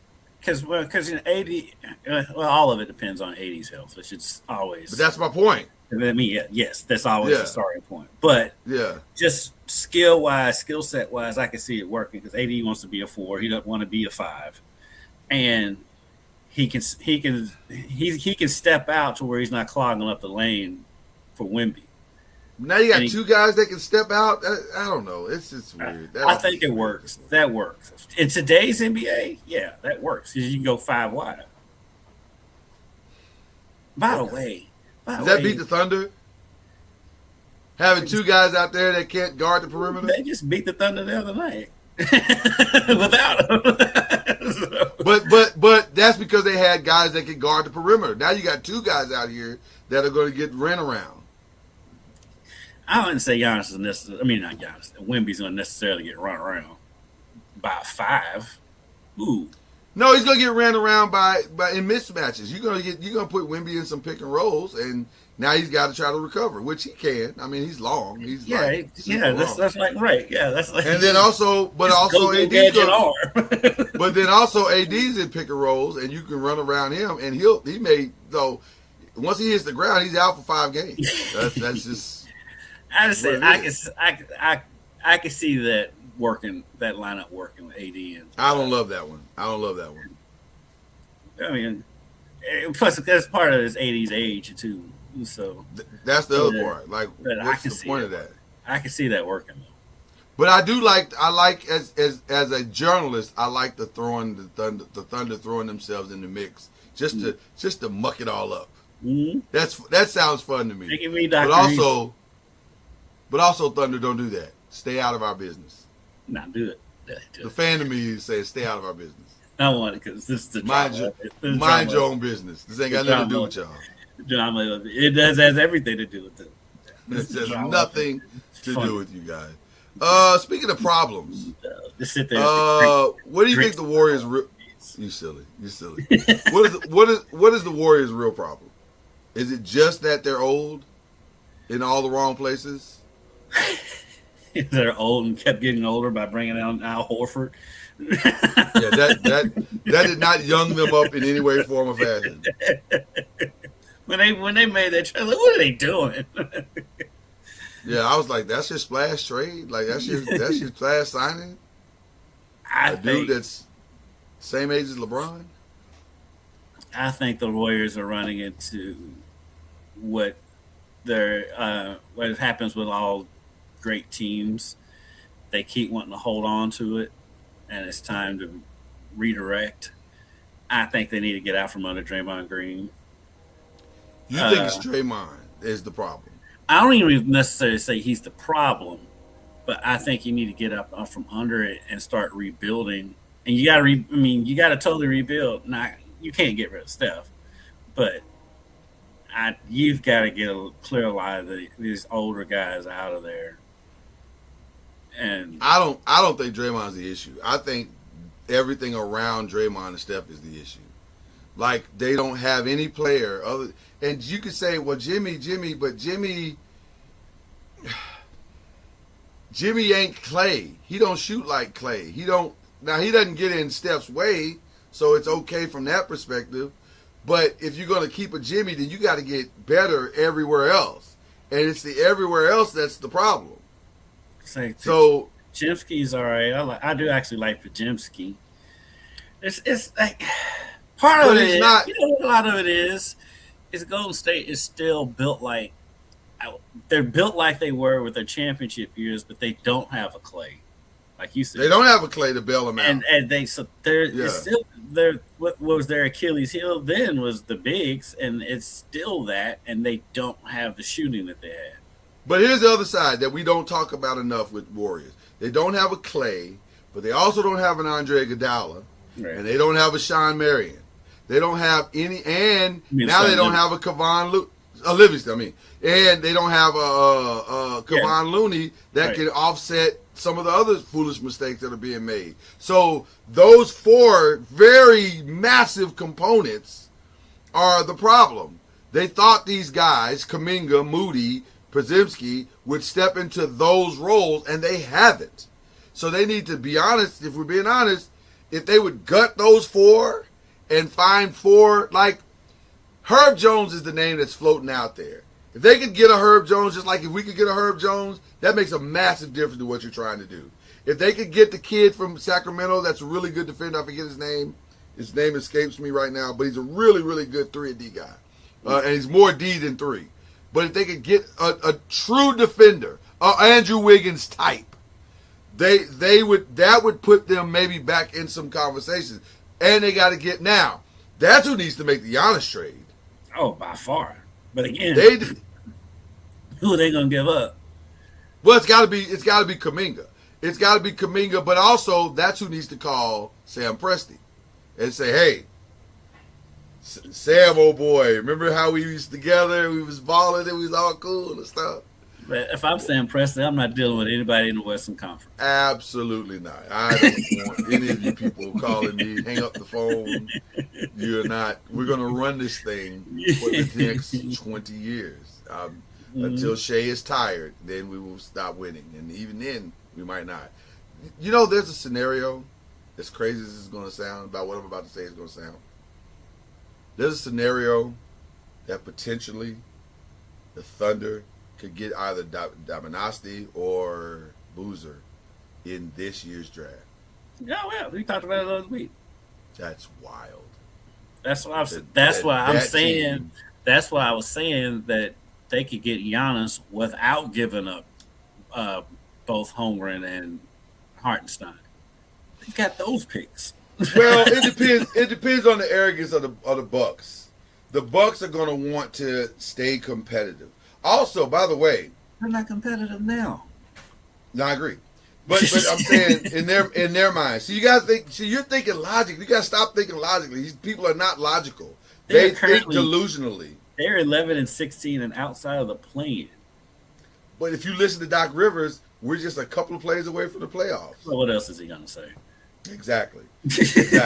So I've even seen Miles Turner's name thrown in some trade rumors. He's gonna get traded. That's happening. That's happening. That made no sense on either side when they traded him in the first place. Well, the only thing that made sense about it was the money. Like Miles got his money and he's happy, so there it is. But you're right, from a competitive perspective, that was senseless. That made no sense at all. Especially in the Pacers, and it made zero sense.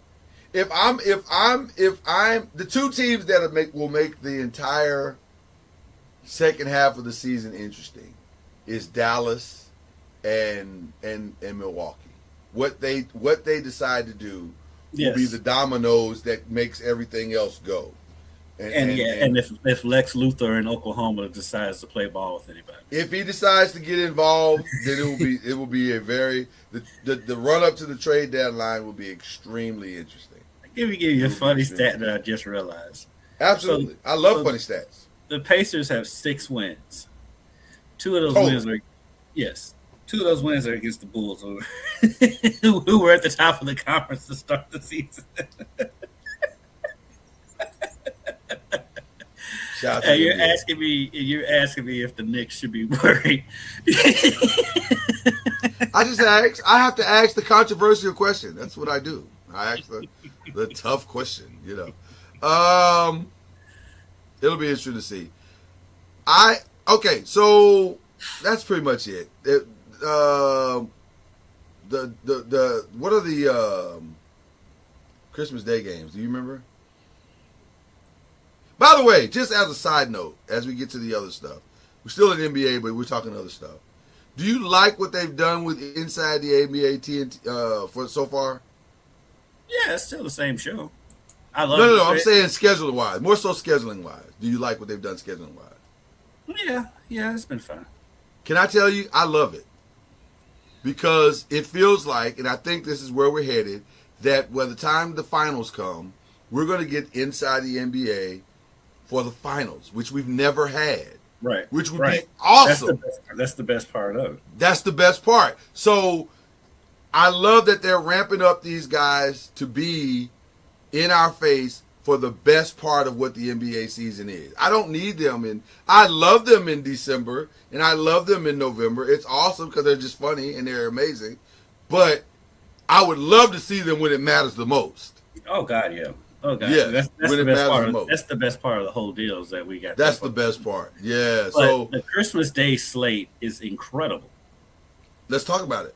Because they looked at the NFL, was like, all right, you're trying to infringe on our day, but we're gonna throw this at you. Noon, Cavs at the Knicks. Nice. Next game, Spurs at OKC. Very nice. Which, by the way, that is the rivalry. That's the rivalry. That's the rivalry going forward. That is the rivalry. Okay, keep going, sir. Following them, a little bit of a drop off. Mavs at Warriors. And that'll be the time we eat. Right. Yeah, because it's 5 o'clock. Yeah. 8 o'clock. Rockets at Lakers. That could be interesting. Yes. That could be very interesting. Yes. Because that might be the game that triggers everything that happens in January. And that's the game that is going to go down to the end. That's going to be the game. That's probably going to end up being, if we're being real, that's probably going to end up having the best finish out of all of this. And for the reason, here's what's probably going to happen. I can see the Lakers. That's at home. I could see them somehow losing this game in a weird way at the end. But it's the game that triggers everything else the Lakers do for the season. Because then they got to look in the mirror and say, we're missing something, which they already know they're missing something. But they're going to say, we got to pull the trigger. So now you get on the phone and you make these calls that you got to make to finish this thing out. So Laker fans, just sit tight. It's going to happen. Okay. Bro, I love you. I love you. It's going to happen. I told you what the Lakers are doing. You just don't want to accept it. And then the final game, they're just riding out this LeBron thing. Laker fans, listen to me. They're just riding out LeBron. All right. You know what? Mm-hmm. Only reason why they're not in our conversation earlier is because they have won. But them Laker fans, they fit in that delusional thing too. And then the final game of Christmas night is Minnesota at Denver. I like that one too. Hold on. You just threw something out at me.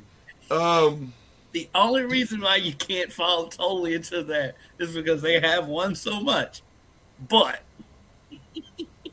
I'm going to tell you why we fit, but not for the reason you think. I'm gonna get, and you know what? I'm gonna give you a counter to my own argument after you get done. Okay, you're not wrong, but not right in the sense of it's not that they think they're going to win, it's that they think they can buy the win all the time. That's the reason. Yes. That's the reason. Yes. And listen, this is me as a full-on Laker fan. By the way, and I think I've been public about this a lot. I hate that. I really hate that. I hate that we feel like we can buy the win all the time. Like, it's kind of fun in the sense of it makes for interesting seasons, but also... And it's the way the team has been built for 50 years.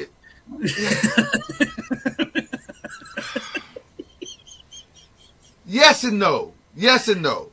We had this conversation last week that the last yes and no. The Lakers was Kobe.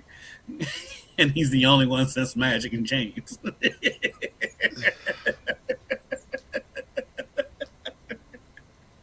But my argument against the no part is that, or with the no part, is that yes, at the superstar level, there's get somebody. But the problem is that we all know that's not how you win a championship. It's the Lakers the same. The Lakers have had the same problem as my entire fandom. They have a superstar, and then there's nothing to put with that superstar. So now you got to go either draft that guy, or you got to go buy that guy. It's the same thing over, and you would think that you would learn from the ignorance of your craziness, but they never do it. They never do it. They've always been able to buy. We've been called out in the podcast. Well, by who? Who called us out? Pay attention to us. Who's calling us out? Like, I don't want. Let me just be very clear. All that stuff that's going on with Ryan Clark and all those guys, they can have all of that. Yeah, I'm not sitting I have arguing with zero interest to now, unless the games are like they said, spades and stuff like that. We'll whoop their ass in spades, but and dominoes and stuff like that, we will destroy them in that. But as far as like the running and the back, I'm not doing that. I'm not. No, absolutely not. But getting back to our Lakers conversation and my counter to my argument, is I do feel like amongst a lot of the Laker fans that I talk to, that they've kind of reserved. They're like, yeah, we ain't gonna win anymore with LeBron here. Oh, I think you are correct in that, sir. I feel, which is why I think they're going to do something. I think, well, it's going to be interesting. And that's why I say they're going to ride it out. Because what are they going to do? Because the only pieces they have that's tradables. Well, that's you're going to get a big splash. Well, like I've been saying all along, the X factors in all of this are the Warriors, the Cavs, and the Bucks. I mean, not the Cavs. Sorry, the Mavs and the Bucks. And I think those teams. I think the Mavs understand. This is crazy to keep going this way. It's crazy. And if you watch what Cooper Flagg has been doing, it's even crazier to keep hindering this dude's growth with the delusion of you're going to make the playoffs and they're going to have some kind of magical run when Kyrie gets back. They're not.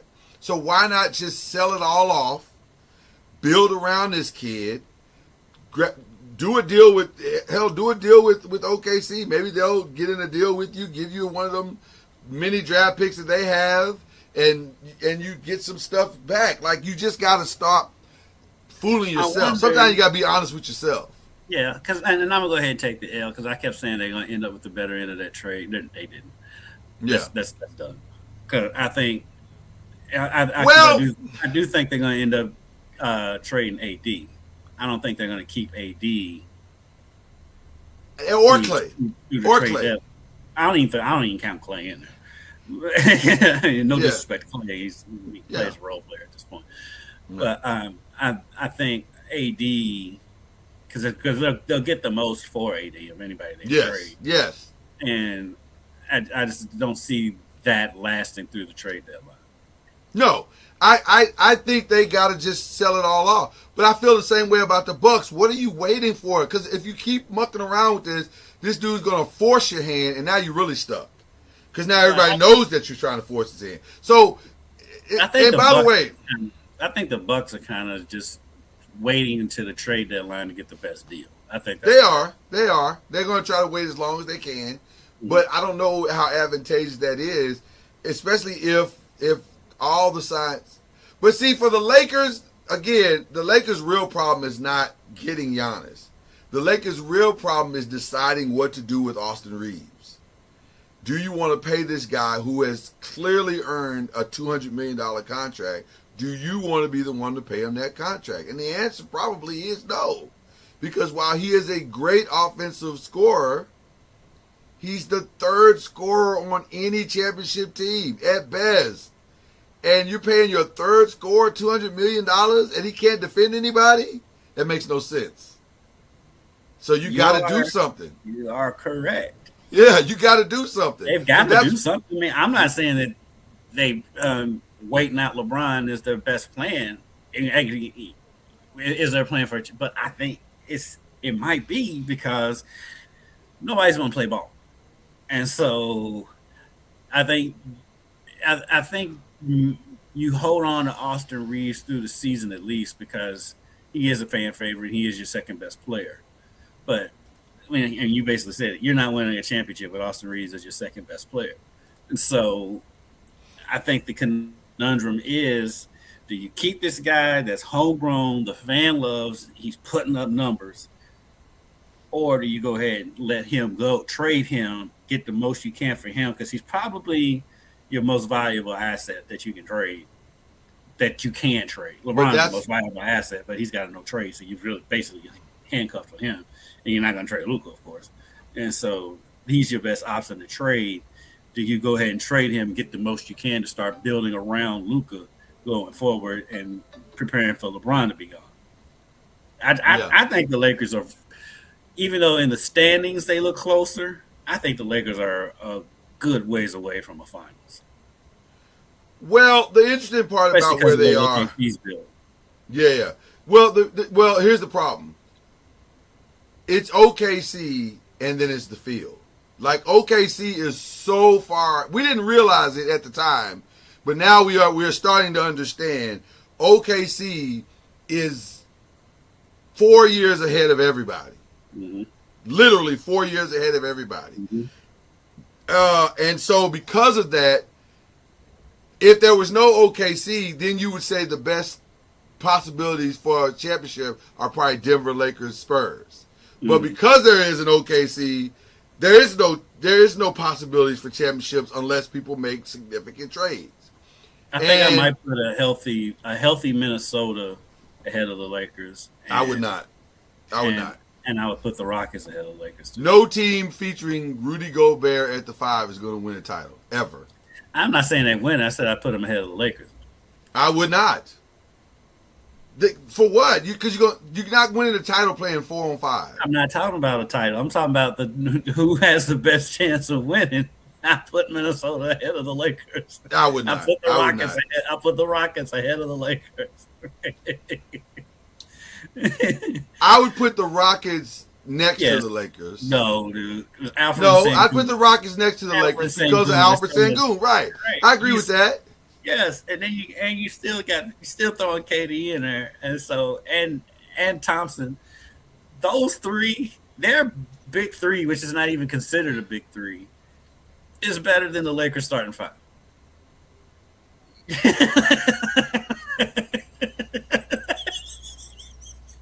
No, I don't agree with that. You lie to I yourself. don't agree with that. I know you well enough when you make this face right here. It's like, that's your damn, he's right again. No. That's And I don't want to admit it. that is not my I don't want to admit it face. That's my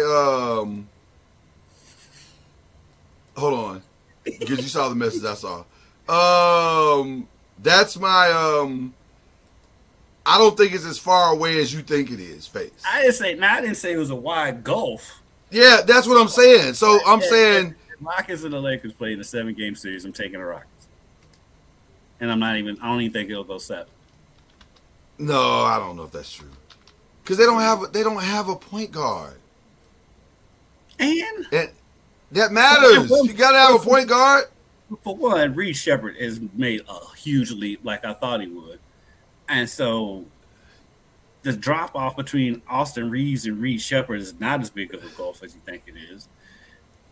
But the gulf between Alfred Sengun and everybody on the Lakers front line is big. Well, that's the that actually is the problem. The Lakers gotta fix that part. Which is interesting because They can't. There's nothing they can do that can fix there that is part. something they can do. I'm telling you, this Giannis thing is more real than you think it is. Well, Even though okay, pie in the sky, yeah, Giannis, but as constructed, and is most likely what's going to happen is like Lakers ain't getting. no, that's Giannis. what you want to happen, sir. As presently constructed. You want the Lakers to not get Giannis. You want them on that wall. You need them on that wall. In the grand scheme of things, I'd love to see Giannis and Giannis And Luka, and Luka together. I would love this. I would love. that'd be to watch it. phenomenal. Oh my God, I would love. That's to watch great TV. It is, but for the sake of me laughing at you, I know. That's what this is all about. Listen, that outweighs me staying up to 10:30 to watch a Laker game. full disclosure, we have been friends for almost 15 years. I get what this is, where we are right now. This is not lost on me where we are. I got it. So, but having said all that, I'm telling you, this is fandom and journal. This is all journalism now. The Lakers have been making, and even the Bucks have been making some very weird moves over the last few weeks, to the point where it feels like, if you look at patterns throughout history, something is, I'm not saying it's going to happen, but I'm saying there's some back channel conversations happening for sure. And they're trying to figure out how to make it work. Now, let me say this. It is more likely, this is the journalist talking, not the Laker fan. It is more likely that he ends up in Miami than he does in LA. Because that makes more sense to the bigger thing. And to your point earlier, I could see Sam Presti throwing in enough stuff and because here's what Sam Presti does not want. Giannis in the Western Conference. Right. And if he can help Miami facilitate a deal to get him to stay in the Eastern Conference, that's a win. That's a win. So I can see him going more so to Miami. To me, the Lakers' only competition to him getting to LA is Miami. Ironically. I think my only question, and it's not has nothing to do with you, Miami, or the Lakers or anything, is the fact that Milwaukee has stated they want another star to come in, and I don't know who has a star big enough for what they want in the trade. But you know what I mean? That's my right. That's my point of the whole thing. Was Miami going to give up Bam? Maybe. No. Then what's the point? Then what's the point? Right. I guess Hero does make a little bit of sense because he is from Wisconsin, and so it makes a little bit of sense. But let me say this: there is no clean 1-to-1 Giannis deal. No, it does not exist. And that's including Clay, that's including Steph, that's including Karl Anthony Towns, that's including whoever you want to include. There's no clean, Giannis is the equivalent of Luka. There's no clean Luka deal. So there's no clean Giannis deal. So it requires and by the way, there's no fool like the Mavs out there left. There's nobody else. Don't say that. I'm just being honest. You're right, because Nico is a fine human being. God bless him. No, I'm not even saying that. I appreciate him so much. What I mean by fool, with all due respect, I didn't mean to be disrespectful. You're right. But what I'm saying is there's nobody that's going to trade spare parts or second tier or third tier players for you. I just don't believe that. Listen, you didn't believe it before the Luka trade. There's always a bad trade out there. Listen, from your mouth to God's ears. If the Bucks will do a straight up Giannis for Austin Reeves deal, by all means, we'll take it.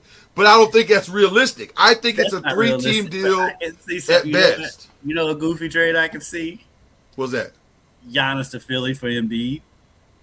I can absolutely see that. That's a dumb trade. I can absolutely see that. As crazy as that sounds, I can absolutely see that. Matter of fact, I'll make it even goofier. Giannis and his brothers. Well, his brothers are included regardless. Right, regardless. For Embiid and Paul George. Yep. And Philly gets to absolve themselves of all of that foolishness. So you're right. There is the potential for something crazy happening, without question. The challenge is I just don't see, realistically, I just don't think it's any deal out there that's not 3 to 5 teams. I just don't see it. It's going to be a mix of a lot of different stuff. Yeah, it's not going to be. It's going to be Milwaukee. A lot of moving parts. A lot of moving parts. Yeah. So there you go. A lot of players you haven't heard of. Yeah. I was trying to hold off for something because I was hoping, and I'm still hoping that this happens. So we'll see what happens here in the next couple of minutes here. Yeah, couple of minutes. We'll see if we can give you guys a holiday treat. So while we talked about, are your holiday plans set? Are you good to go? As far as who's coming over and where we're going, for the most part, yes. Shopping. So you're going somewhere? Yeah. Well, yeah. Well, my sister's having something Christmas Day. We're having something Christmas Eve. Her family has Christmas Day. So it's just trying to decide if we're going to try to hit both or we're going to divide and conquer. And so. Okay. Gotcha. But as far as holiday shopping, bro, this is as far behind as I've ever been. So I don't know if I've ever shared this, full disclosure, to you. In all the years, this is crazy that I've never shared this with you in all the years we've known each other. Our family has a long-standing, and I mean long, like my entire marriage, this is how we've done it. We don't shop. We don't even start shopping until Christmas Eve. Eve. So here's what we do. We get up early. We have a phenomenal breakfast, whether we fix it or we go out. And then we spend, the challenge is, because my wife and I, when we first started dating, our first Christmas together as an engaged couple at that time, I'm not trying to say anything weird about it, but it's just the reality. She felt the way about the job that I had, and I was making so much more money than she was. She was like, well, you're going to outspend me, and your gifts are going to be so much better than mine. And I was like, okay, I'll tell you what. Let's set a cap. So we set had a salary cap for Christmas. We had a salary cap for Christmas. And so we were like, because to me, Christmas is about the experience anyway. You know, the gifts, whatever. It doesn't matter. But we got the salary cap going, and we've kept that salary cap in place for the last 26 years. So it's like we set a number, you can't go past that number, and you have to buy meaningful gifts to each other, and that's how we do Christmas, and we've done that for 26 years. So to catch our Christmas present that just popped up on the screen, to catch him up on what we're talking about, because I know you heard salary cap and then you heard gifts, so I'm sure you're somewhat confused, Charlie. So Lloyd's family has a salary cap on Christmas presents. We do. We have a salary cap, and we've had that salary cap for 26 years, Charlie. 26 years. That's what we do. And now that we're talking about Christmas gifts, what's the cap? It varies. Some years it's. Let me say this: It's never more than about $200 or $300 a person. It's very capped. Like it's really, really capped. So is there a luxury tax? no, you cannot go over the cap. Don't come back to me talking about, well, Dad, no, well, baby, no. This is the cap. It's a hard cap, but it's fun because it makes it interesting on Christmas Eve because you got to scramble and figure it all out and. It's really fun. Yeah, Charlie. They don't start Christmas shopping. Oh, we don't even shop until Christmas Eve. Oh, so you get leftovers. Well, but you know what's interesting? Cap is gonna be hard. But you know what's interesting? People think that. I hear that every year. Oh, so you're just getting what's left. No, you're not. That's the lie that they try to sell you. The same stuff that's there on Black Friday is there on Christmas Eve. It's the same exact stuff. So, and I know this because I've done it for 26 years. I haven't had to run out and get any gift that I wanted to get my wife on Christmas Eve. I can get it on Christmas Eve. It's been crazy.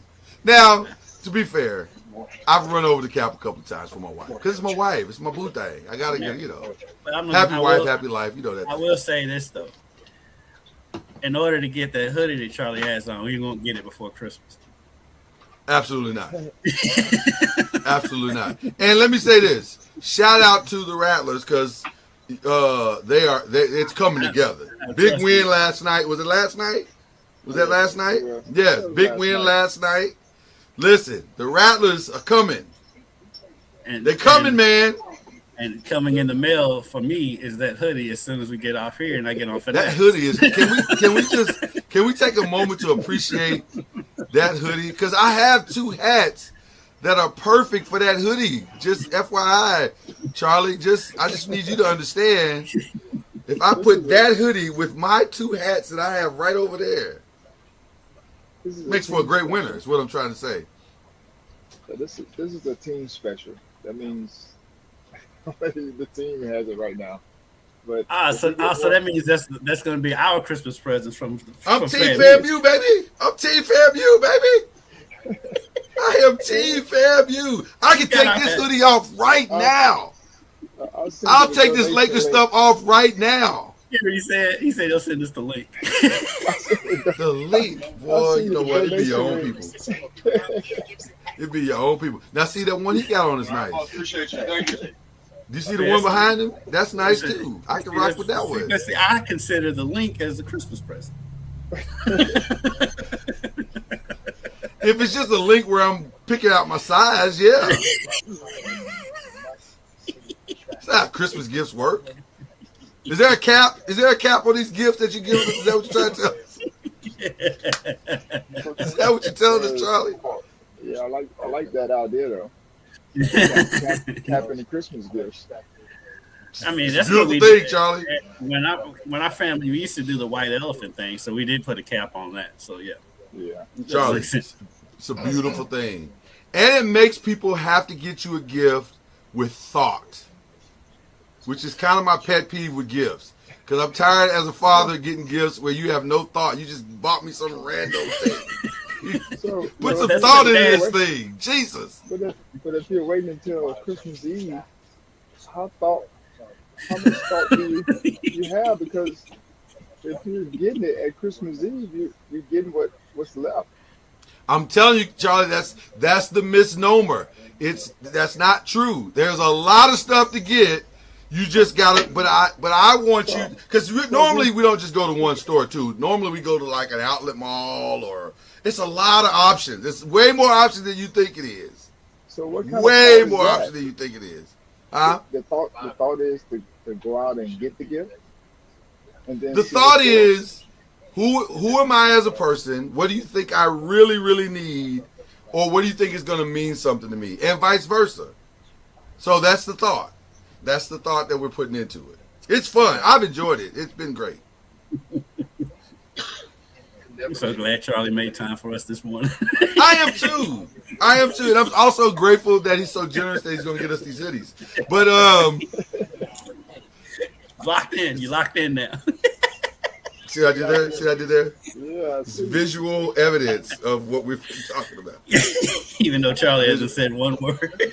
He hasn't said a thing. He's not verified any of this. He's not verified anything. Charlie, I got to ask you, are you happy about your Knicks? Your Knicks won the NBA Cup. The group chat must have went crazy.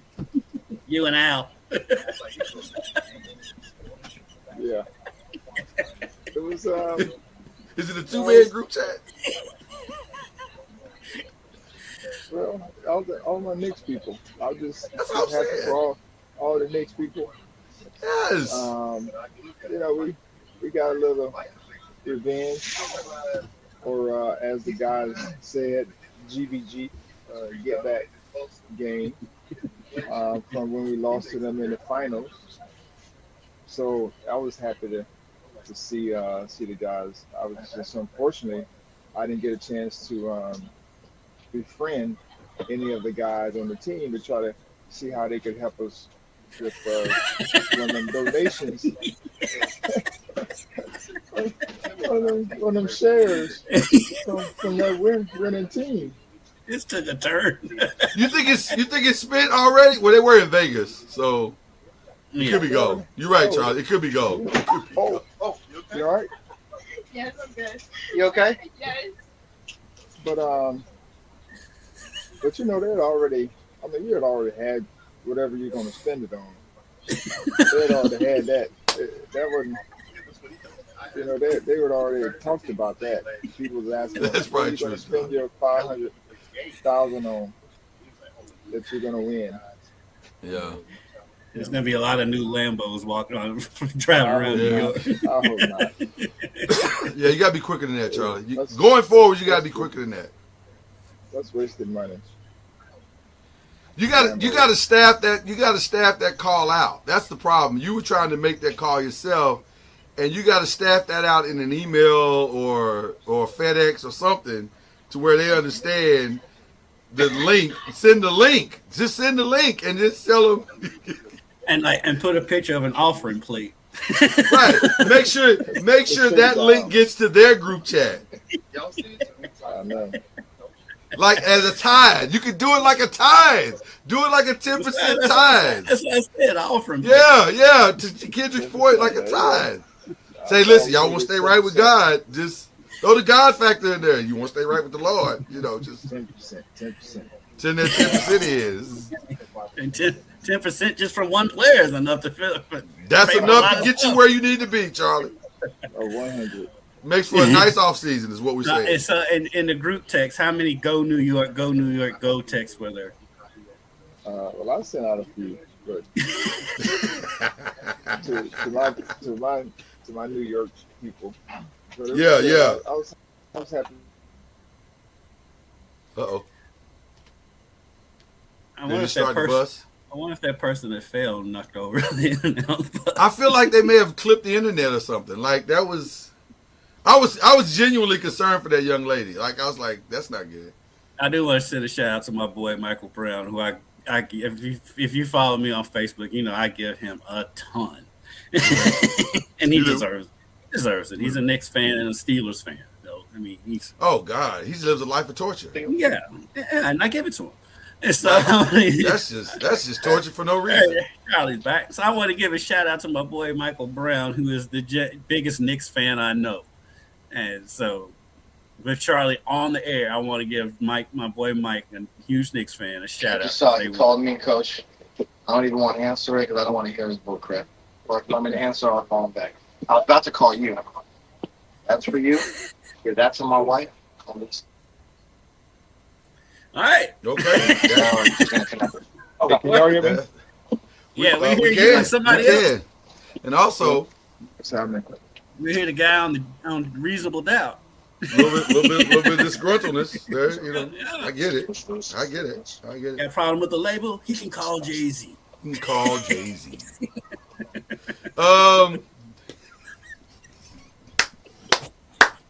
That was fantastic.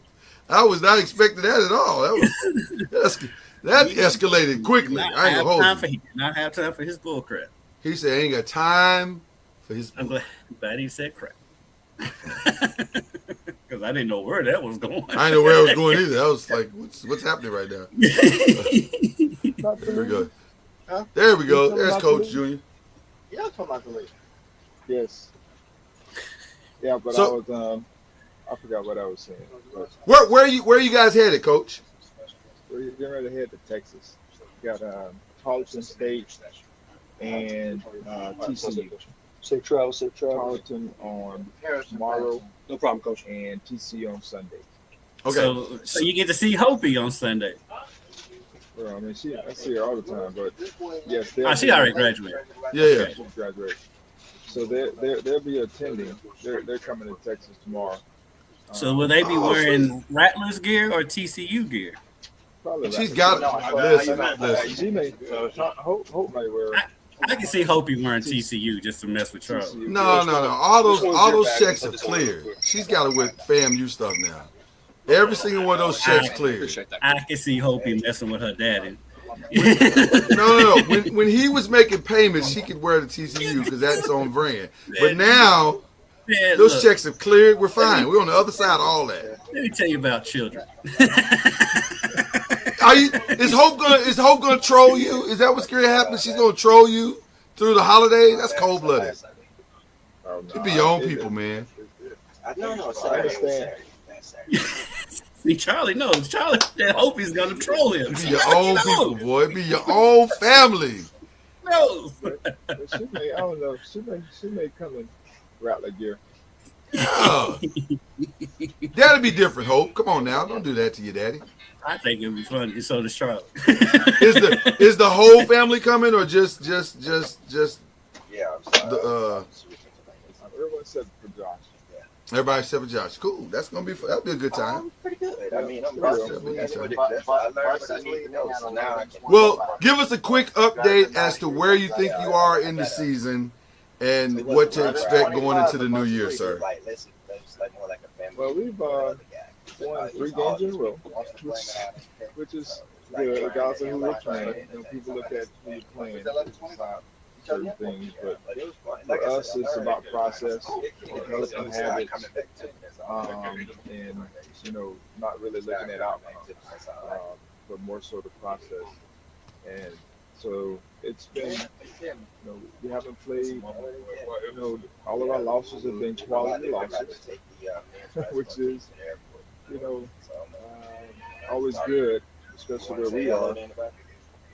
All of them have been from mostly Division I schools, from Power 4, American, Conference USA. But we were learning about ourselves as well throughout that whole journey. And where we are today, it's not where we were, which is where we want to be. And so that's been the biggest improvement is we're understanding the system. We're able to manipulate the system a little bit now that we understand the foundation of it, to be able to help us, gain advantages and put teams in certain disadvantages. But more importantly, just guys understanding their roles. We're starting to see guys define their roles a little bit better. And all those things are very, very important, at the end of the day. The more time we get together as coaches and players, it's always good when guys start to grasp what they're supposed to do. So that's been the biggest improvement over these 6 months. Sam and he's got to make sure they got one, but just make sure you take one. Guys Let's buying into what we're doing, what we're looking for them to do, and growing as young men. There's still challenges, but for the most part, it's been one of good improvement. That's awesome. It feels like you're moving in the right direction, sir. And that is exciting, especially for a new coach with a young team that's trying to figure it out. It feels like you're moving in the right direction. So that is it. So now, before we let you go, Charlie, conference play starts Never when? mind. There's no cup up here. On Never mind. January 3rd.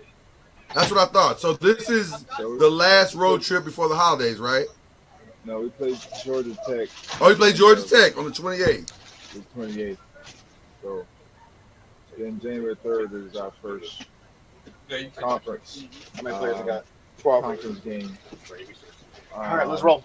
And so Hey, let's go. We're excited about getting ready to get into conference. Will you stay in Texas because of the holidays, or will you guys kind of head back? Because that's you guys will be on the 21st, so then you got a window, or will you go ahead and go back to Florida and then have Christmas and then everybody come back to Georgia Tech? So yes, we're leaving. I mean, everyone's going home after Texas, or going where they're going after Texas, and then we'll come back on the 26th. Gotcha. Practice 26th, 27th, and leave on the 27th in Atlanta on the 28th. Sweet. Well, listen, right here, Coach, we couldn't be prouder, as you already know. We could not be prouder of you if we tried. Keep up the great work. I can't wait to see what you guys do in conference play. I have a sneaking suspicion that y'all gonna make some noise. Yeah, I think so. And we're also thankful for your commitment to getting us those hoodies. We are thankful for that. We just want to give God the praise. I have to talk to our equipment guy. I'm just saying, have a conversation. It's a conversation. It's just a conversation. The head coach talking to the equipment guy should go well. That's what I'm saying. Should go well. All right. Love you, Coach. We appreciate you. We'll talk to you, man. Merry Christmas to you and the fam. Merry Christmas to the Ward family. All right, appreciate it. Merry Christmas, you guys, as well. All right, brother. All right. The great and incomparable Charlie Ward, ladies and gentlemen. Yes. That was a good time. Charlie genuinely laughs at us. Hey, I want to say this to the people who listen to this show, and I mean this from the bottom of my heart. We ain't getting the hoodies. I'm just stop. I mean, we can get them if we pay for them, but we not getting. And a list of Christmas miracles. Number one is Jesus. Right below that would be us getting those hoodies. Right. And I mean below. Like the Jesus thing was a sure thing. The hoodies, not so much. And in the world of upsets, there's Villanova, and then those hoodies. what's the lady, Sister Jean? Sister Jean will have to intervene in heaven for us to get those hoodies. She would literally have to go over to God and say, "Come on, God. Come on. It's your boys. It's your boys. You know them. They deserve the hoodies." She would have to go over to him and say, God rest her beautiful soul. Her beautiful soul. But it's Jesus and her working together, and maybe my mama. Jesus, her, and my mama all coming together as a committee to talk to God about talking to Charlie about getting hoodies. That's where we are. I love he said he'd send us the link. That's how we are. That's where we are with those hoodies. It's a very, very, very, very, very distant miracle that probably this is like a full court shot is what we're talking about. Like full. It was Steph shot from the Steph the other day. That's what it is. Yeah. It's like throw it up, pray. Is that AI? AI. Even though that shot had a better chance of going in than us getting to AI. We would have to AI this whole scenario in order to get those hoodies. What I'm saying, we have to type it in, put the right prompts, and then all of a sudden we got hoodies. That's how this is gonna work. But anyway, so that's our Christmas. Your Christmas is set. Mine is set. Is there any movies that you have to watch?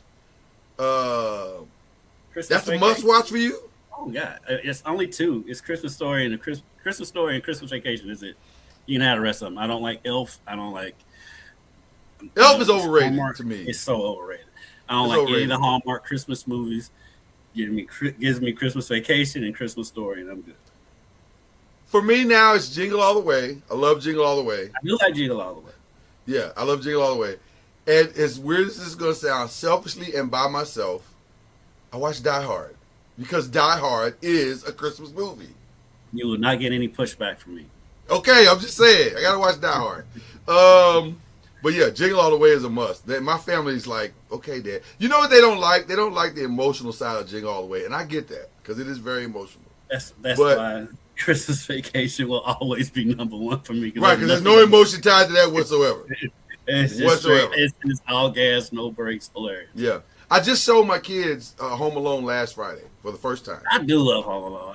That is a guilty press. I do still love Home Alone. They loved it. They loved every second of it. They were really I heard whispers that Macaulay may make a new one. And I've been hearing that. As well. I don't know. What I like about Macaulay Culkin?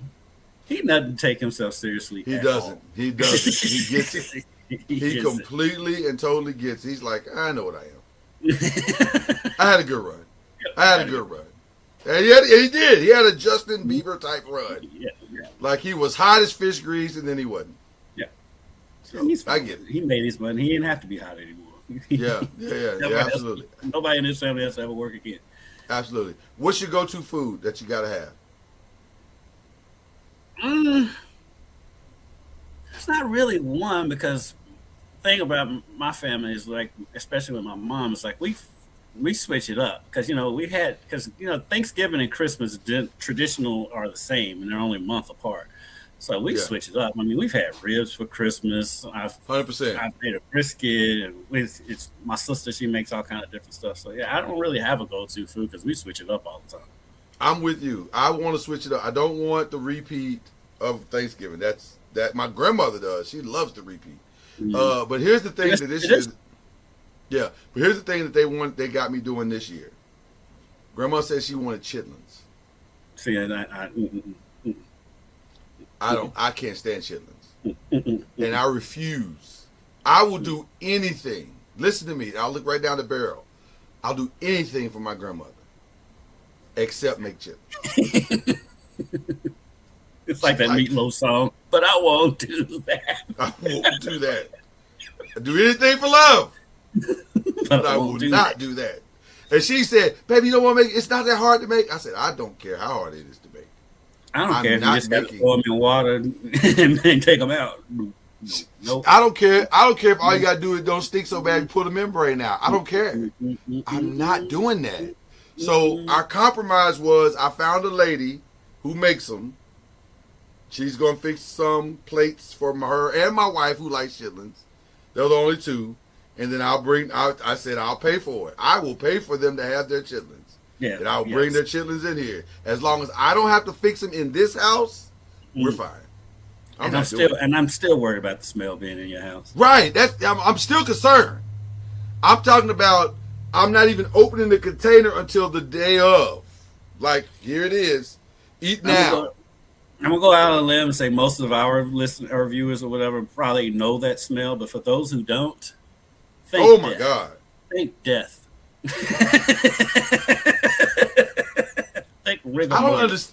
I have never understood why people eat chitlins. To this day, I do not get it. Now, I loved it when I was a young kid. I loved chitlins when I was a young kid. I loved them. Because what would happen is they would fix the chitlins at my house, and my grandfather, who also hated chitlins, would be like, come on, let's go get a burger. So that's why I love chitlins. That's how I learned to love chitlins. Like, oh, chitlins, we're going to get burgers. This is great. This is fantastic.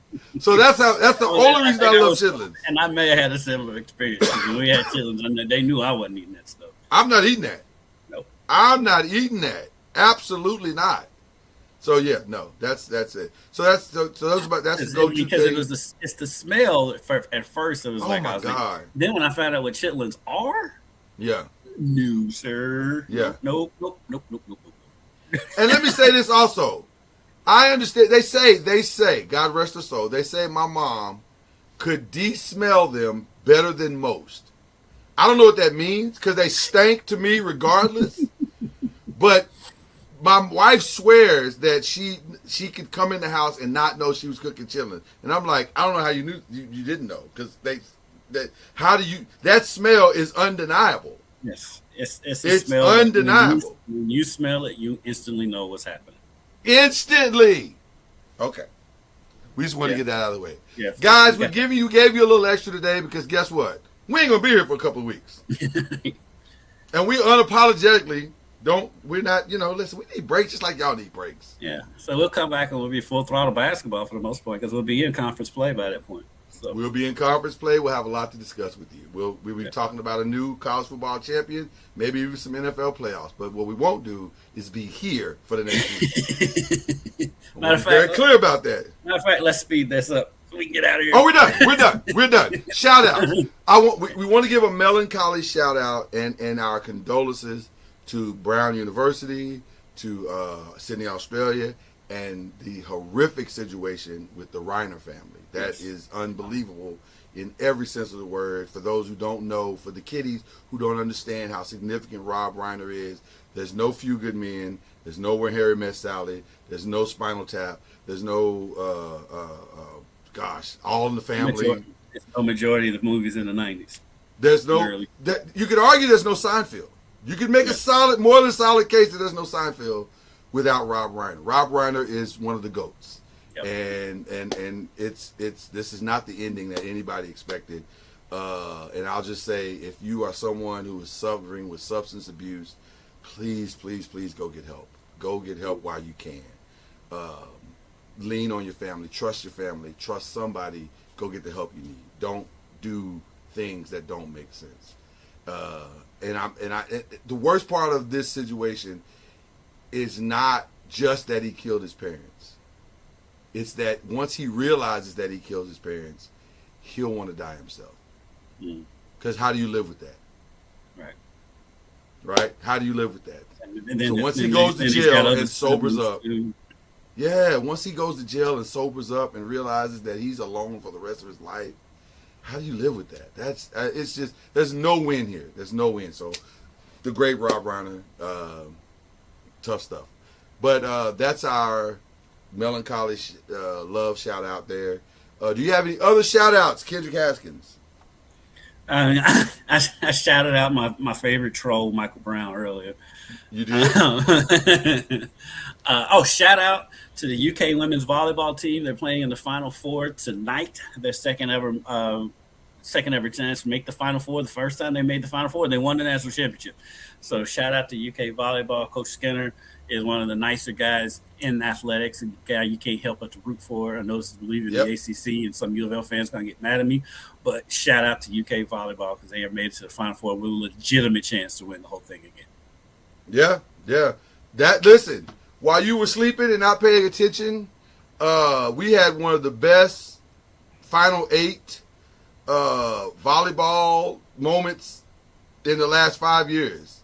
The behemoth Nebraska, 33-0, arguably one of the best teams they've had since they won the national championship, went down in flames to Texas A&M, and making the way for a Texas team that we all thought, okay, they're probably going to play Texas in the finals, and then Texas lost to Wisconsin, making the way for a unique Final Four in women's volleyball with Pitt, Wisconsin, Kentucky, and the final Texas A&M. Texas A&M. So it's going to be an interesting. If you like women's volleyball, that'll be a good time this weekend. That'll be a very, very good time this weekend. The two semifinal games are tonight, and the final is on Sunday. Yes. I didn't get a chance to, and I won't show it for time purposes, but shout out to DeSoto, Texas, for arguably one of the greatest endings to a semifinal state championship game I've ever seen. That's the one where the kid got the celebration penalty and the other team came back and won? No. This is the one where they had the ball on their own 3 or 4 or 5 yard line. South Lake Carroll, who had been dominant all year long. If you know about South Lake Carroll is basically Trinity in its prime. And they stopped them on the goal line. DeSoto has the lead by like 2-3 points. They stop them on the goal line on a 4th and 1 or 4th and 3. And then to seal the game, all they have to do is run the ball about 3 yards, and the running back scores a 99-yard touchdown. Absolutely insane. In 11 seconds. All this happened in 11 seconds. Craziest 11 seconds I've ever seen. So shout out to DeSoto, Texas. That was amazing. All right, we're out of here. Have a great holiday. We appreciate each and every one of you. Enjoy your holiday. Hug somebody. Tell them you love them. All that good stuff. I don't. Is there anything left to do except cue the whistle? I don't think so. Cue the whistle.